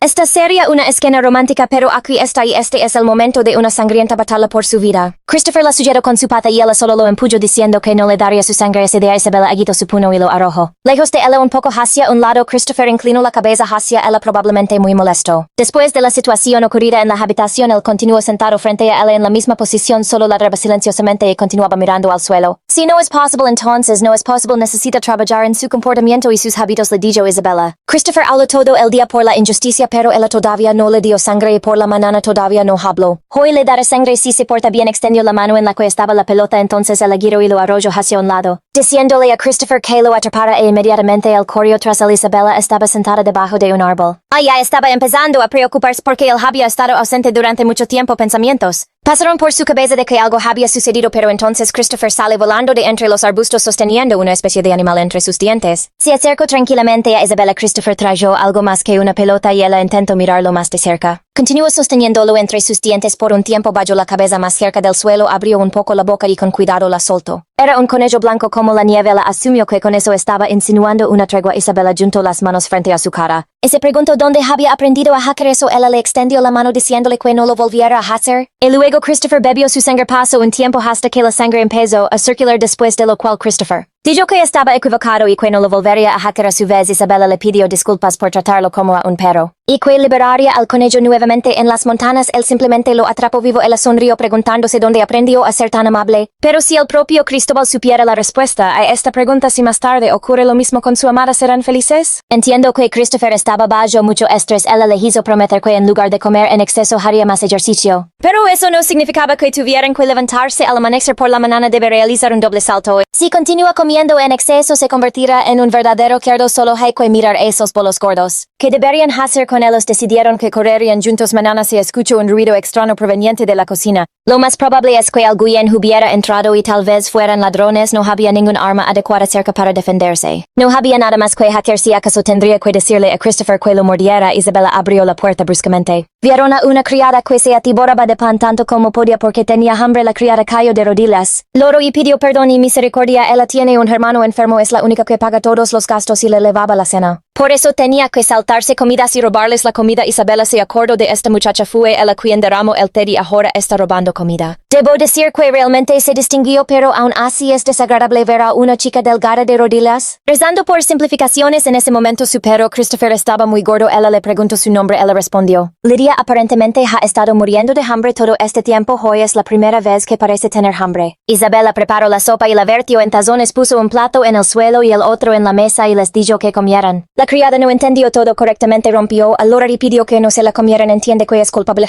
Ha pecado contra ella 2 veces y tiene mucho miedo de que se la den de comer a Christopher. Hay demasiados rumores circulando. Lately the servants had been feeding Christopher without his knowledge, so he thought everything was fine. But they still thought he was a cannibal. Their Chris eats only the best quality meat. He doesn't need someone like her. So let him eat her. While the maid ate and admired the delicious food, Isabella asked what her brother was sick with. Her doctor said it was an incurable disease with unknown causes. Lydia's parents died, leaving only the 2 of them. Everything seemed very familiar to Isabella. She asked her to eat, to clean, and wished her good night for a while. She couldn't even sleep after this situation. She just stared at the ceiling. Her face was sad. Christopher could immediately tell that she was worried about that maid. He thought it was very sweet because she was very caring. But she didn't think so. That's why she found it cute. The only thing that worried her was if she had been kind to her, because Lydia was lying on the cold floor and was afraid to utter a single word. She has black hair and black eyes, strange as it may seem. Even her previous family background was similar. For no particular reason, Isabella would simply worry about her. She didn't get enough sleep and was constantly rubbing her eyes. She was thinking so much about that maid that she couldn't fall asleep. She asked Grace if she knew Lydia, her brother, was sick. She replied that it had been about a year. The butler took pity on Lydia and sent a doctor, but in the end the cause was not found. The doctor sent by the butler had to be a competent person, and without knowing the cause, it's impossible to cure the disease. Grace noticed that her lady was worried about Lydia. She was so thin, skin and bones, and didn't look her age. She is only 17 years old, but Isabella thought she was 15, and she's only 1 year younger. This is even more disturbing. But you can't worry so much about the fate of your subordinates because you already have enough of your own business. She turned to Marta for help. She wants to see a patient with an incurable disease of unknown origin. They agreed to meet after lunch. Christopher and Isabella exchanged glances. She told him not to say anything. She just asked if she would take him with her. He is worried that something might happen while she's away, and she must protect him because he is weak. She was surprised that he considered himself weak. Even though he chased her all over the house and she barely defended herself then before leaving, he would walk twice as much, news that he didn't like too much. He turned around and said he was tired and walked away. She smiled because she knew that would happen. Then she carried him on her shoulders and told him that couldn't be done because he had promised. Lydia approached the room and knocked on the door. She asked what happened. She has a sick brother at home. She wants to see if he can be cured. Then she introduces Marta, this girl, a great sorceress. They greeted each other and went on their way. You shouldn't have gotten into the carriage right after eating. Now you feel sick. This house seemed very familiar to her. The maid felt disgusted coming here, but for her it was a normal house. She asked where her brother was. He was in a room on the 2nd floor.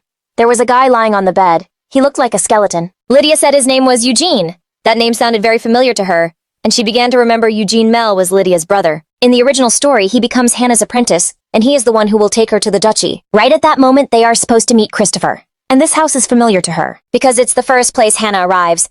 Hannah's meeting with Eugene in the original Eugene was on the verge of death, and Hannah took him under the orders of the master of the mage tower and then cured him. However, the thoughts about how he would wait for her in that state gave her no peace. He could die any day from now on, or tomorrow. Marta realized what had caused Eugene's illness. It's called anemia, a disease caused by the blockage of the blood vessel. Due to non-circulating mana, he vomits blood, a common disease among beginner mages. And in severe cases, death is possible to cure him.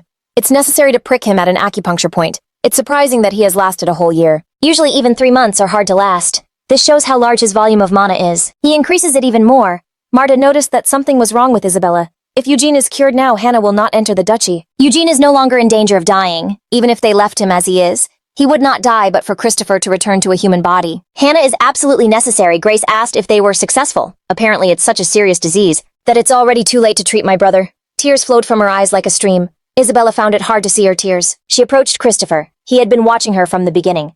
I watched her. I believed and trusted in her and her help. She bent down, bowed her head to him, and addressed Christopher. Your Highness. Isabella asked him not to worry, because she would do everything possible, placing her hand on her heart. She said she would definitely free him from the curse. Her hand reached out to his face gently and affectionately. Then she got closer, tilted her head slightly and kissed his forehead. This confused Christopher a little. He even felt lost. If she says so, he will have to believe her. If she fails to find Hannah, Christopher will be in big trouble. But Isabella knew she might regret her decision. She stood up and asked Marta to cure Eugene. She understood that she had upset the whole plan with her own hands. She would have to take responsibility for this. Marta looked at her and replied, Yes, ma'am. Grace began to thank her. As tears of joy formed in her eyes, Isabella didn't know that Eugene was Lydia's brother. To keep the fact of his recovery a secret, she asked Lydia to come up with a believable story. Now they will have to concentrate all their efforts on finding Hannah. By themselves, thanks to this boy, she was able to summon a sorceress, Christopher. He asked if this would help in any way with his curse. She said no, but she promised to break the curse now. She already regrets it. He didn't know that this boy was her maid's brother. She just found out his name today and can't stop thinking about him. The Duchess's choice was wise, but she said she would definitely lift the curse, and he believes in these words. She was moved by these words. Even if the sorceress ends up in hell, he will get her out of there or catch her at the entrance to hell. Isabella asked him to trust her and hugged him. She is a good fisherwoman and will definitely succeed. At night, she fell into a deep sleep. Christopher went out and walked around the castle. He doesn't even know why the Duchess is so in love with him. Maybe she thinks of him as her puppy, but right now he feels safer here because he is Chris, and she strokes his fur and kisses him. He remembered that situation in the house when she sat down and kissed him on the forehead. Christopher blushed and was a little angry remembering that kiss, as if it were for a 3-year-old. How embarrassing. He feels it's interesting and comfortable with the Duchess. A kind smile and a helping hand, warm words, all the tenderness she gives. He had never had anything like it before. They can't get any closer. If he becomes dependent on her, there will be no turning back. The maid saw Chris and ran to him. She asked him if my lady was asleep. He was surprised that she was out of breath even after such a short run. If Isabella had been there, she would have picked him up and carried him back. Lydia asked him why he was walking alone at this hour, and then asked him what he liked best. Meat, fish, or maybe fruit? But she knows exactly what my lady likes. He turned around and said he wouldn't eat Isabella. Lydia covered her mouth with her hand when she realized she was saying too much. And at that moment, Christopher definitely realized his mistake. In the end, he told Lydia, although no one should know. She looked at him thoughtfully. Then she added, smiling, of course he's very interested in her. He asked her how she knew he could talk. Lydia calmed down a bit and said to tell the truth, last night, she heard them talking before the lady got into the carriage. You were worried about my lady's health. Your anxiety was noticeable in your tense gaze. Christopher asked if she knew who he was. His voice was calm, but his eyes were full of worry. She answered with a question, the great wolf spirit. This answer suited him because the less she knows, the more soundly she sleeps. It was his fault because he had relaxed too much in his peaceful life, and he mentally reproached himself for his carelessness. That could have cost him dearly. She wanted to ask him something else. Her gaze became curious, almost playful. ¿Qué es lo que más le gusta a mi lady? Él respondió con seguridad que sí, una sonrisa orgullosa apareció en su rostro, como si no tuviera dudas en sus palabras, y entonces me di cuenta de la estupidez que acababa de decir. Él sabe que Isabella lo valora mucho. Ay, es poco probable que se equivoque al respecto. Ella decidió preguntar por un regalo para ella. Pensó en el pastel de manzana. Ella es omnívora, pero el otro día comí tarta de manzana con muchísima hambre. Entonces se dio cuenta de que no podía contarle tanta ternura porque era un lobo serio. Y él le agradeció por compartirla, y luego decidió dejarlo y seguir adelante. Pensó que un tonto así no podía ser un espía de la emperatriz. En lugar de cerebro tenía la cabeza llena de flores. Cristóbal se dio cuenta de que era hora de regresar porque ya era hora de despertar. Mientras caminaba notó que el interior de la mansión estaba desordenado después de todo los asesinos podrían aparecer nuevamente. Cuando empezó a acercarse a las escaleras vio a un hombre, el hombre lo miró con miedo y llamó a su dama, la encontró con la boca abierta. Isabella corrió hacia él, le irritaba que él volviera a estar en camisón, quien podía correr delante de todos solo en ropa interior. Pensó Isabella, lo agarró, lo echó sobre su hombro y entró en la habitación. La criada los observó con la boca abierta. Los demás servicios también se acercaron. Christopher comenzó a regañarla por usar camisón, lo que le irritó porque había muchos hombres afuera. Pero él le hizo una contrapregunta sobre dónde había ido desde la mañana. Estaba asustada por su repentina desaparición. Busqué por cada rincón de la casa pensando que algo podría haber sucedido, incluso se sintió un poco avergonzado. Y pensó nuevamente que mantendría la distancia, pero levado por el amor sin límites que Isabel derrama volvió a perder la cabeza. Ella lo llamó su alteza y luego ella le preguntó por qué estaba en silencio, es como si se hubiera vuelto loco. Ella es más joven que él, ni siquiera tiene 18 años, al parecer estaba pensando en perder peso por lo que salió antes del amanecer. Más tarde habrá que ir directo a la mesa, jaló su costado para mostrar, entonces ella empezó a hacerle cosquillas. Con las palabras gordo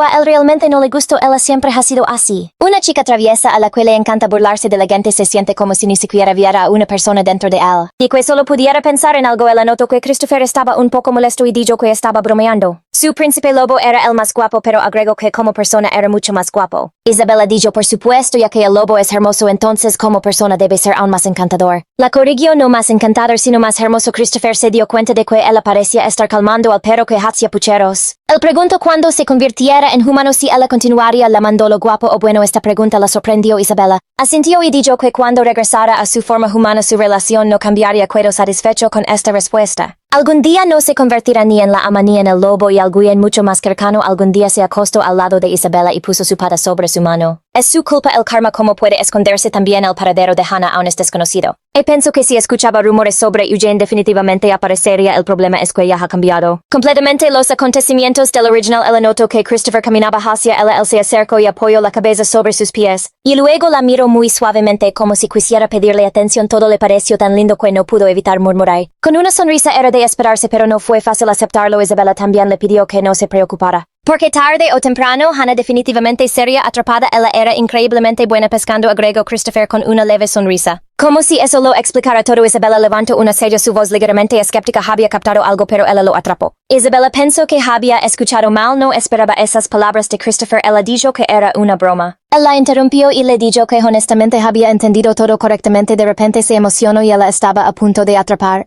Hannah parece que ya ha perdido el interés por los peces que pescaba en sus zonas de pesca, pero quien dijo que podía venir a las zonas de pesca a voluntad. Lo dejó ir una vez que lo atrapó, tuvo que asumir la responsabilidad y portarse bien. Isabella le pidió que fuera a otro lugar, pero a donde podría ir sin ella. El ruido en la habitación irritó a Oliver y les dijo que salieran si querían hablar. Él le preguntó si era posible encontrarse con un lobo, algún tipo de deseo sexual anormal. Pero él le preguntó si le habían dado su cabeza como decoración. Ella era una completa tonta. Están con su alteza. Christopher se acercó a él y luego dijo que le permitiría cuidarse todo el día en la bodega real. Isabella pensó por un momento que había escuchado mal. Parpadeó como si tratara de sacudirse la sorpresa. Y su voz vaciló porque no esperaba tales palabras de Christopher. Golpeó la mesa y preguntó cuándo su hermana se había vuelto tan pervertida, pero ella respondió que él era guapo, la trataba bien, solo la escuchaba a ella. Se había encarinado un poco y estaba bastante alerta por la noche, todo eso le gustaba. Y que se necesitaba dinero para cuidar a una criatura tan dulce, pero que no necesitaba nada de él. Tenía mucho dinero propio. Christopher y Oliver no sabían qué responder y este sangre noble. Eso debería ser suficiente. Entonces Christopher preguntó qué pasaría si él tuviera más dinero, mucho más que ella. El dinero va al dinero, ahora se tomarán de la mano e irán a la ceremonia. Dinero a dinero, dices, dijo Oliver. Luego tomará un arma y destruirá todo a su alrededor. Agregó también que ni siquiera debería pensar en caminar hacia el altar del brazo. Después de estas palabras, Cristóbal lo empujó tan fuerte que le dolió el brazo. Isabel le preguntó a su alteza ¿cuándo se había vuelto tan pervertido? Ella es una persona sana y fuerte, capaz de defenderse por sí misma. Incluso si él no puede acudir en su ayuda y ella no necesita protección, pensó Isabella. Isabella definitivamente romperá la maldición, aunque Hannah también está sana, no es tan fuerte como Christopher quisiera. Ella le preguntó por su apariencia o carácter, a lo que respondió una persona sensible, de cabello rojo y ojos esmeralda. Oliver se sorprendió de que alguien pudiera ser tan franco. Ella se sorprendió mucho y dijo de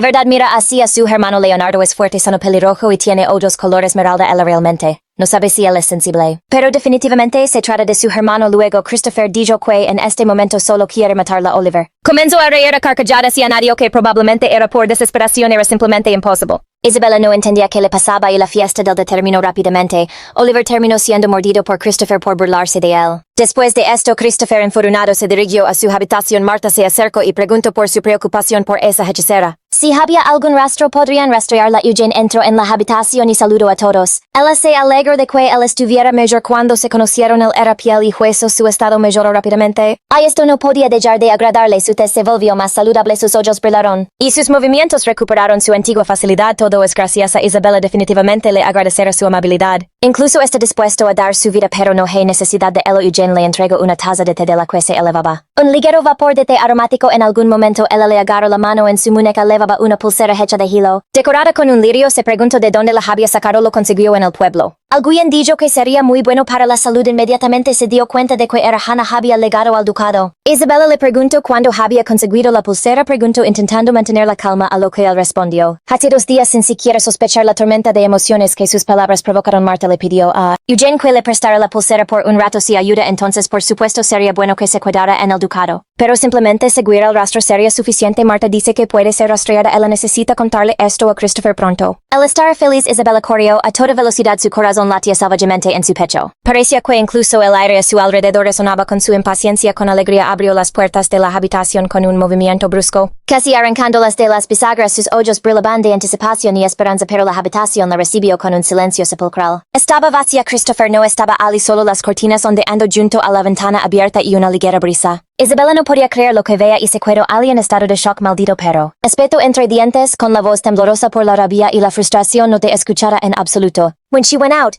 she started to shout his name. Suddenly she heard footsteps behind her, followed by a male voice calling her. Isabella turned around sharply. He asked her how she was, and it was Alan. He had completely blossomed. During the time they hadn't seen each other, she was ready to scream in fear when she saw him. Isabella asked him if he had seen Christopher, and he said he had seen him walking towards the back entrance with the maid recently. These words bothered her. It seems he became friends with this maid. She remembers how the maid invited Christopher to various tasty snacks. He asked her what she would do if she had to keep communicating with him as a dog, to which Lydia replied that she would be happy to be my lady's dog. He said he shouldn't have asked. Isabella was outraged that they were together and even communicating. She walked quickly towards them with a very displeased face. Isabella asked what happened. Was it consensual or was it forced? She will never tell anyone. She can keep it a secret until she dies. Christopher said to just forget it because this fool doesn't know anything anyway. Isabella thought he was still angry with her because he kept looking away. She thanked Lydia for the apple pie. She liked it very much. She was happy to hear praise from her lady. Lydia decided to leave them so they could talk to each other. They watched her leave as soon as she was gone. Isabella asked what they had done to him, but Christopher wasn't going to answer. It was their secret now. He had grown up. Isabella had good news and they were on Hannah's trail. But there is even better news. She handed him the bracelet she took from Eugene. He looked at it and said that women are good. She didn't understand at all what he was talking about now. Maybe it's about the situation when she asked about his brother. Apparently she is still worried about it. She hugged him, caressed him, and told him it was just a joke. That's probably why he left her and walked away. But Christopher knew that Isabella would follow him. She just went to see Marta. She needed to comfort him and leave together. His Highness behaves like a small child. He jumped at the word Isabella and bit, but she repeatedly asked him not to bite his lips. So he scolded her with unpleasant things. Blood started to flow from her lip, and then he asked if he could lick it. She leaned in and told him that as soon as the bleeding stopped, he should move away immediately. It looked like a kiss again. If she kisses, she wants to do it with a handsome man. But he is only a man at heart. But on the outside, he's a dog. He asked if her blood would still be tasty to him when he became human. But she didn't know the answer to that question. He would test it himself someday. He asked without biting. She replied, "Yes, your majesty, you will do as you please since you left the house." To take her for a walk today. They were going to climb to the very top. He asked if she wanted to bet who would get there first. He also clarified what Christopher would be betting on. He said the loser would grant the winner's wish. Isabella asked that these wishes not be too strange. She put her foot on the ground and said start. But that's against the rules. Isabella ran as fast as she could to defeat Christopher the wolf. You just have to be cunning at that moment. He suddenly caught up with her. But she said the game had to be played in a human way. Right on target he can't. He needs to take a shortcut and catch up. She stopped to look around. But then I heard a strange noise behind me. It was a huge animal similar to a wolf, but with a bird's face. The beast was determined, looking at Isabella with a fierce gaze. This mountain is used for regular hikes, but apparently it's all because of her blood. She drew her sword and attacked first. Her swing was decisive because she never doubted herself. She cut off its head, but it didn't die. Only a black liquid flowed onto the ground. She needs to win before it recovers. She raised her sword and said either she or it would win, but no one would surrender. After the subsequent blows, Isabella remained in a stance as if she were waiting for it to get back on its feet. The animal remained lying down, its entire body covered in scratches, and the black liquid was scattered all over the ground. Suddenly she heard another rustle and turned her head. Christopher came flying out of the bushes calling her name. She didn't expect to see His Highness so quickly. If he hadn't warned her, she might have attacked him. Christopher expected her to complain again, but it seemed she was handling it well. She stood there puzzled, wondering how he knew. There was a strong smell of blood everywhere. He couldn't help but notice she had destroyed the very core. It wasn't easy to do that, Isabella. She didn't know what a core was, and in her ignorance she cut it to pieces. In fact, that's what happened, and she cut it until it died. Christopher started to laugh out loud, and she really is something, the first person to kill a chimera, without even knowing about its core. If he had arms, he would have given her a standing ovation, and she thought it was a compliment. But for some reason she felt uncomfortable after his words. There are two possibilities for why the monster is here. The first is that the monster came here from the northern mountains, and the second option is that it's the work of the Empress. This vaguely reminds Isabella of the original and Empress, a sorceress who commands familiars, mostly birds, especially crows, unable to communicate with large animals due to her limited abilities. She's obsessed with creating chimeras that obey her orders. Chimera, the monster that she killed. Because it's an artificially created monster, the probability of it appearing is much lower in the north. They need to go down and tell Oliver everything. Halfway down the mountain, she and Christopher decided to turn back. It would have been nice if they had simply returned to the mansion. But now it was His Highness's turn. Not even 5 minutes had passed since she had killed the monster, and he had already finished off several. She doesn't even know where their cores are, which is why it takes her a long time to destroy them. It's definitely the Empress's work. She released them. Christopher looked at her with sweet eyes and said it was too much for him, but that wouldn't work on her now. He was upset that it didn't work. Then Christopher called Isabella his lady. This made her feel very displeased. Then he continued saying that she can't kill them instead of Christopher. But Christopher is very scared. He wants a hug. It's funny that he can catch everyone himself. He has nothing to worry about. She asked him not to pretend to be someone else. Christopher left her here. Only one snake was left. A fucking wolf bird. It sounded too rude. Besides, she stepped on a black substance as they went down. The first thing they did was report this to Oliver. And upon hearing about the chimera, Oliver took the knights and went up the mountain. Marta followed him to find the place where the monsters were coming from. Everyone has a lot to do. It's a shame Isabella can't go out again. Christopher asked her what she was drawing. She showed him a drawing where she tried to depict him. But Christopher hoped it wasn't him the animal show the kindergarten. He shouldn't lie because he doesn't look that wrinkly. But she thinks she did a good job portraying Christopher. Someone knocked on the door. She allowed them to enter. It was Eugene. He brought good news for Isabella. They managed to find the sorceress Hannah Manhwa. Isabella couldn't believe that after waiting so long to meet her, they had managed to find her. She is no longer in the duchy. But fortunately, she is still in the north, said Eugene. Tomorrow at dawn, the master will pick her up. I will leave you now. Christopher looked at him with a somewhat angry expression. Isabella took his head in her hands and turned to him. Your Highness, tomorrow you can return to your true form. Morning will come and you will return. Now this is really the end of her life with Christopher. If he hadn't turned into a wolf, she would never have had the chance to communicate with the prince. Christopher looked at her with pitiful eyes. They had been waiting for this for so long, and they should be happy. But still, it's a shame Isabella grew much more fond of him than she expected. So she didn't want to take him under her protection, not even temporarily. Christopher noticed that Isabella had a very warm look in her eyes today.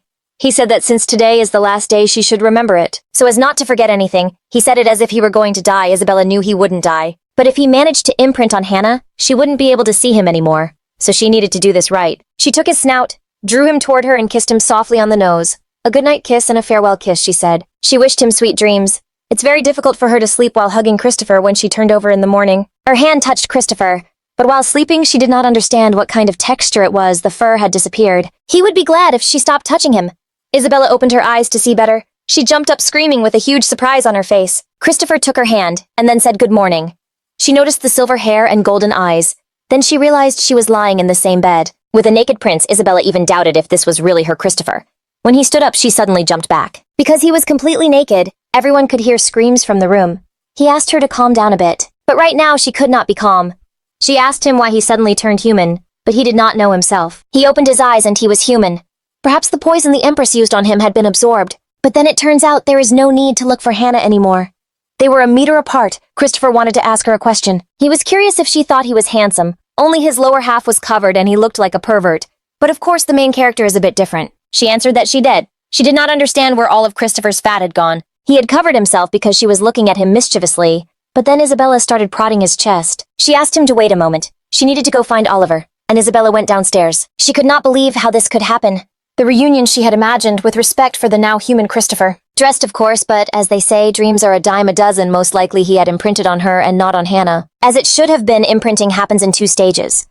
Love and psychological affection for the partner and physical attraction constitute an imprint. Physical at the moment, these 2 conditions are met, but she did not feel either of them even after saying goodbye to him last night. She did not feel loved. Christopher came out of the room holding a robe in his hand. He came up behind her and threw it on her, because one should not walk around in underwear. She should not be half covered, but look who is talking. She sent him back to his room and ordered him not to leave the door slammed shut. And he froze in place. Christopher's appearance had scared her. She urgently needed to wake up Oliver. She entered the room and was not surprised that he was still sleeping, even though it was already 11 o'clock. She is a night owl too, but he is a much bigger one. Isabella shouted his name. He jumped up and asked what had happened. Then she answered that His Highness had turned into a man. He asked about the sorceress if she had arrived at the castle. But her answer was no. He was just sleeping and woke up as a man. Oliver wondered how it was possible how he could just wake up a man. Isabella got scared. She opened her eyes and there was his chest. Oliver grabbed his sword. Isabella asked him what he was going to do. He said there was a naked man in her room in her bed, and he could not react any other way. He had wild eyes. He repeated, naked chest beast, His Highness. His Highness the Prince, the damn bastard. I knew it. It was wrong for a damn dog to share a bed with a human. She started to reassure him that nothing had happened, and asked him to lower his sword. He said she was not even 18 yet. Isabella still managed to take the sword from his hands. She asked him to calm down and go get his clothes. Isabella asked him to watch the prince now. If a man leaves his room without clothes, rumors will surely spread. She asked him to wait in the room, and she started to rush him. He clenched his fists and said he would go say hello. There was a problem. If he could not contain himself in front of the prince, Isabella hoped it would not lead to a fight, because it would not be easy to contain his emotions, especially when it came to Oliver. Christopher sat on the sofa waiting. His face was satisfied. He was not thinking about anything in particular, but he did not expect to see her face like that. It was very cute. He will have to figure out how to keep it that way. Because now he was imprinted, it was a fact, and there was no escaping it last night. When I opened my eyes, I was surprised to see my human hands. The fact that I have returned to my body, the imprinting with Isabella, all of this means that the condition for imprinting and attachment was met. Although she loved Chris the wolf, the tender kiss Isabella gave him at night was apparently the trigger. He walked to the window and thought, I will start from here. Frankly, their relationship is not simple, because to her he is still nothing more than a pet dog, most likely. She will probably be embarrassed by his sudden transformation into a human and run away afraid of being imprinted on. He needs to approach her quietly and carefully, so that when she wakes up, she's already in his arms and has no thoughts of escaping. He heard the door open and turned, saying, come in, Isabella. But a big surprise awaited him. It was Oliver. They stood and stared at each other. Christopher asked what he was doing there, and Oliver suggested that he was surely expecting someone else. He turned to Oliver and told him he had to be direct, that it was her innocence that had been stolen. Now I wonder how Christopher's relationship with Hannah will evolve. He became human before he even met her. But according to the rules of the novel, they are supposed to fall in love with each other. They are the main characters. Everything should be fine. Someone called her and she turned her head. It was Christopher. He was wearing a white shirt and classic black trousers. It suited him very well. He asked her if she liked the style, but even if he wore a rug, he would still look great after these words. Oliver cleared his throat so they would not forget he was there. He told everyone that His Highness, the prince, had stopped at the Duchy of Carcel to receive health treatment. This was strange and they might suspect something, but his butler should take care of that. Isabella asked him not to stand but to sit down next to her and pointed to the spot beside her. Apparently she still thinks of him as her little dog, but since she offered, he would not refuse. With a sharp movement, Oliver sat right between them. Thankful they had left room for her brother, he asked them to be patient, and to call her older brother now. Oliver turned to the ball and asked to see Leonardo's face. He said, Your Highness, everything was a success. It is a great relief. Christopher in turn asked how he was. Rumors of trouble with him had spread not only in Guedo, but also on the outskirts. The duchy is still quiet, but we must protect him until his coming-of-age ceremony. They asked when they should expect him, but he had too many matters to attend to. The man shouted for His Highness to return now, or he would resign. Isabella covered her ears at the shouting. Christopher said he would have to do it himself then, because he was finding his stay here very interesting. On the day of His Majesty's birthday celebration, he would like to see the look on the Empress's face when she sees this. It was a chimera. The Empress sent it down to the mountain behind the duchy. At the very least, Isabella could have been hurt. Leonardo began to worry about his sister and asked how she was. Isabella came closer and greeted him, saying His Highness was joking and that she had defeated the chimera herself. And how could he have fallen for something like that? He understood them. He asked them to contact him as soon as he arrived, that he would come out to meet him. And he also praised Oliver and Isabella. Oliver started shouting at him not to say that, and to get him out of there. But only one word came from the ball, that they should continue in the same spirit. Oliver got up from his seat. Very sad.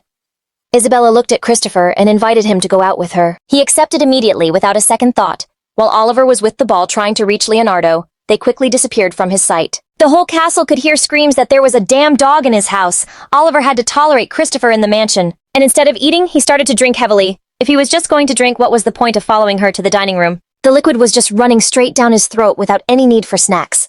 The snacks were on the table. Right in front of him, Christopher was enjoying his meal, and Oliver was glaring at him, holding the bottle in his hand. As if waiting for him to choke, the director asked Oliver not to be too offended by him, because they would soon become very close. Oliver asked me not to say such foolish things. He probably only says that because he recently changed his mind. He must understand that just yesterday he was a dog. It would be better if he had stayed a dog. Christopher had not decided yet.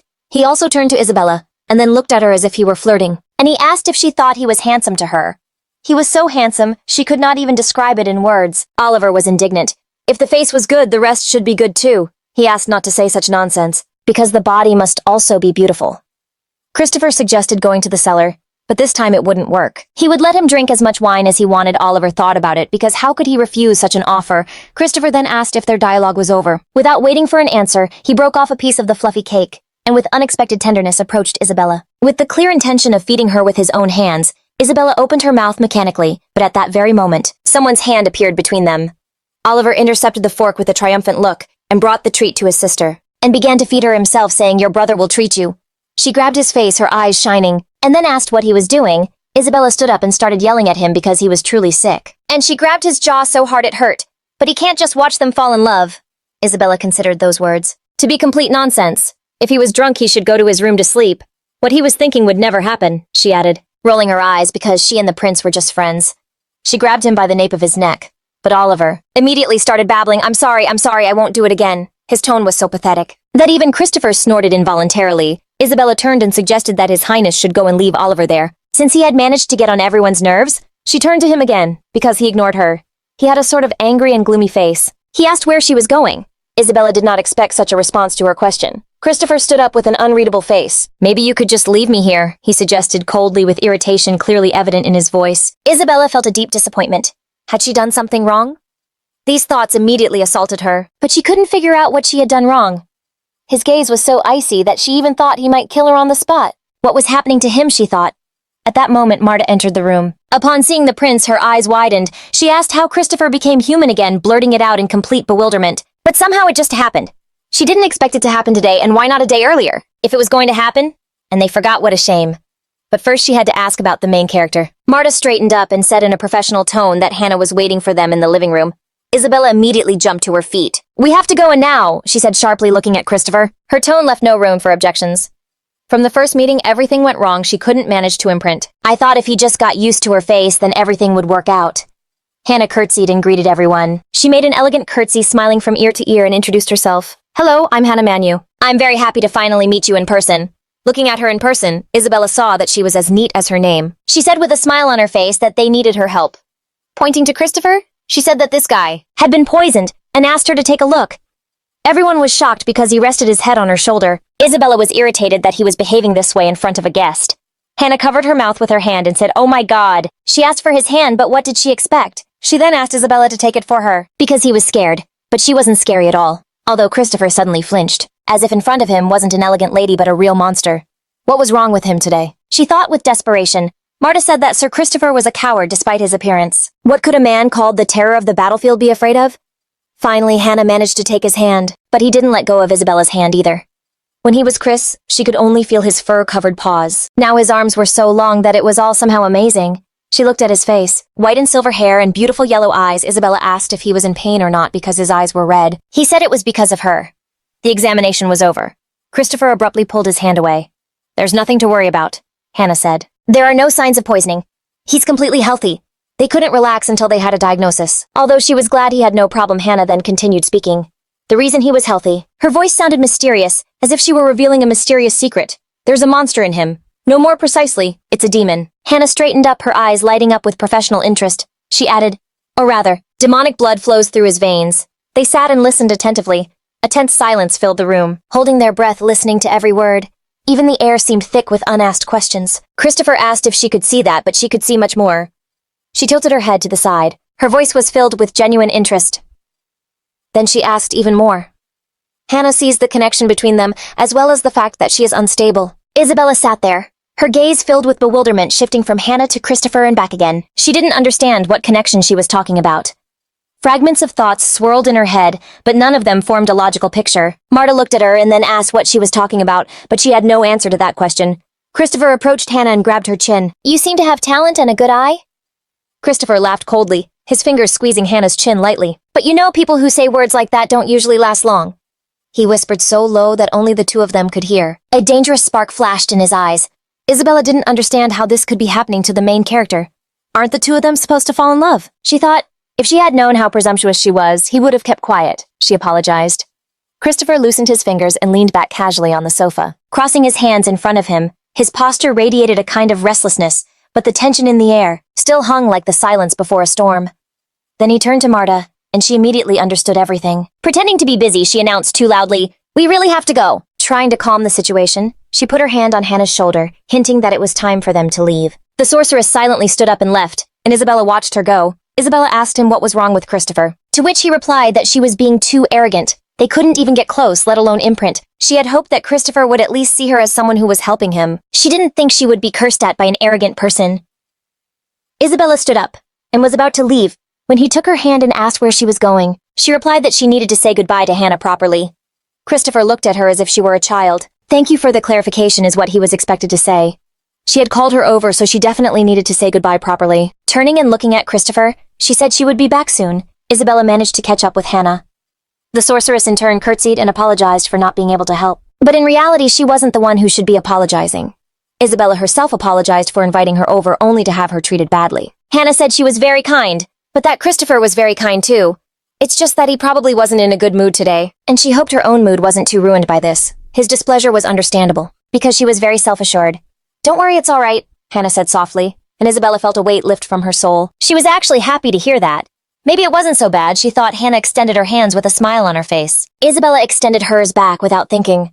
Something about the gesture felt right, as if it was meant to be. They stood holding hands. At some point, something magical began to happen. Hannah noticed that Isabella was no less special than him. Her blood attracted demons.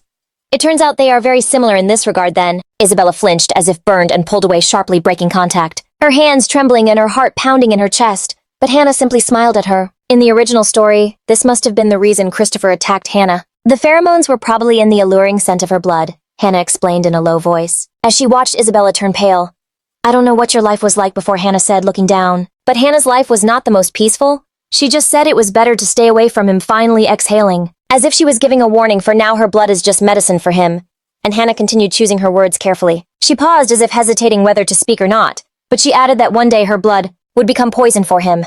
And when that happens, Hannah looked Isabella directly in the eyes. "You will feel the consequences in full," saying that with her voice. There was no threat but a bitter truth. Suffered from her own experience one day, they will become poison for each other, so they must keep their distance. She thought her blood was a tonic or medicine for him, but not a poison. Because of her blood, Christopher would have problems, but I just want to understand how big the problems are. Hannah warned her with so much worry on her face. Could he really die? She thought if so, they will have to stay away. Christopher must break the curse and become the perfect emperor, and Isabella, in turn, must continue to live safely in this world.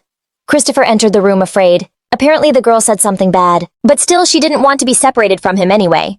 She would have to return to Shido, and they were destined to be apart. It was all too heartbreaking. He doesn't know what she heard, but it was probably nonsense.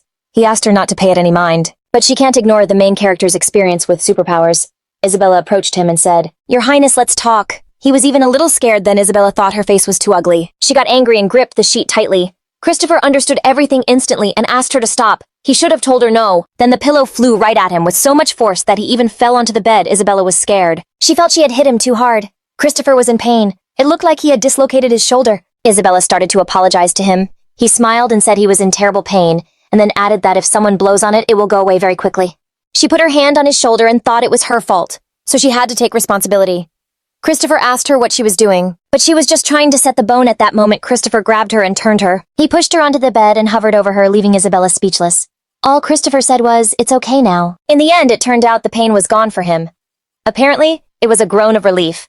Now he was going to have a serious conversation with her. Christopher asked her what happened. Then Isabella began to tell him Hannah said her blood could become poison, and that he could suffer because of her. She asked what it meant, but Hannah said nothing more. Christopher didn't like Hannah from the start, and she didn't even give a reason. There's a possibility she's wrong. He could understand the meaning if he were a wolf. Now Isabella's blood definitely invigorates him. He is a man now, and not a cannibal. He can't hunt. But still, they'd better be careful. She just called her blood poison. But this is what they will do. If that turns out to be true, Christopher doesn't care if her blood becomes poisonous. They will neutralize it. Just like when he gets out of control, she scolds him. He reminded her of how angry he was. Every day when he was Chris, she took care of him many more times.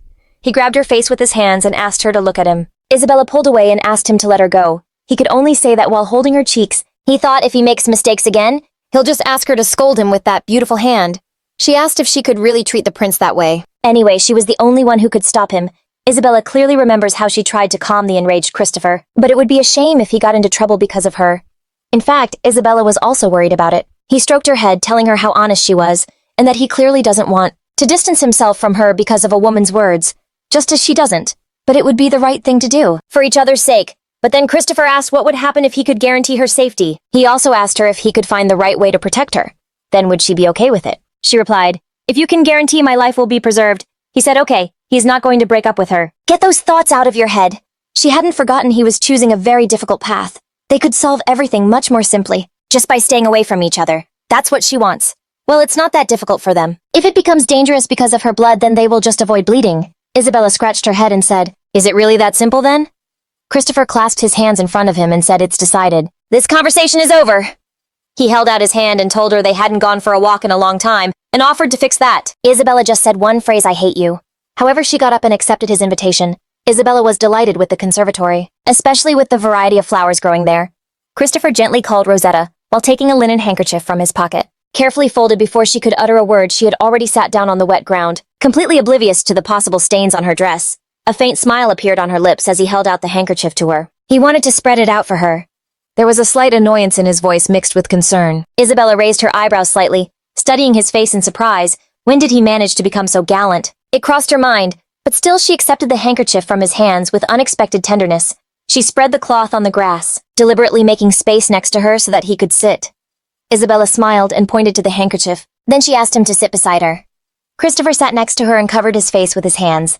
Apparently he was very embarrassed by the situation. Isabella started weaving plants together, but since she hadn't done it in a long time, she forgot how to do it properly. He looked at her in surprise, and then asked what she was doing, to which she replied, "You'll see, you'll find out." With skillful movements, she wove a crown, and without giving him time to come to his senses, she placed the creation on his head. "The crown is finished," Isabella announced. Leaning back to admire her work, her eyes shone with the genuine joy of the simple moment. Christopher said he already had a crown, but it couldn't compare to a real one.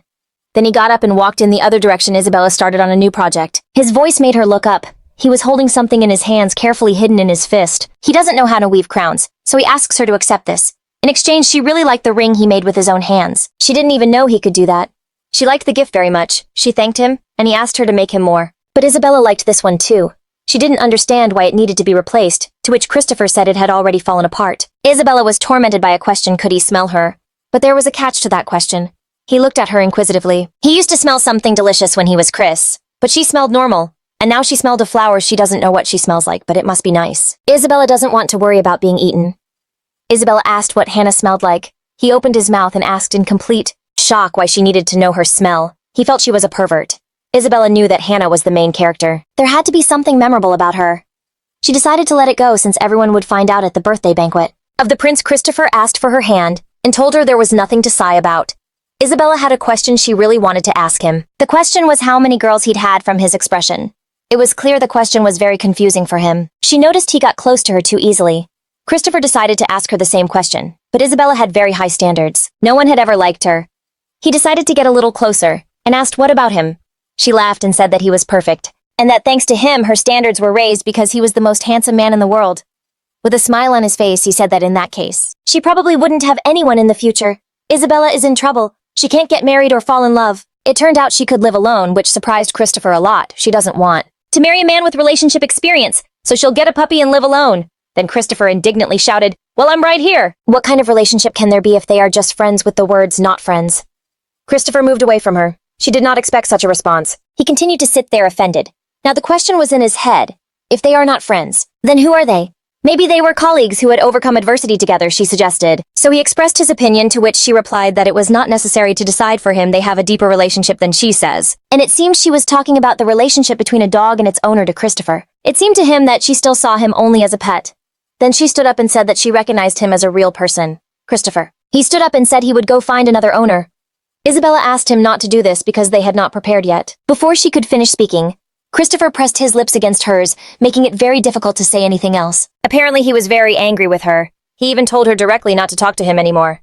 Isabella was alone again today. She feels like being alone, judging by her mood. She was rejected again by Christopher. He does not even want to see her. She has done nothing, so she does not know why he is so cold to her. But she also understands that they do not have much time left together. Oliver, on the contrary, was happy about this. He said they should stay apart until they left for Yedo.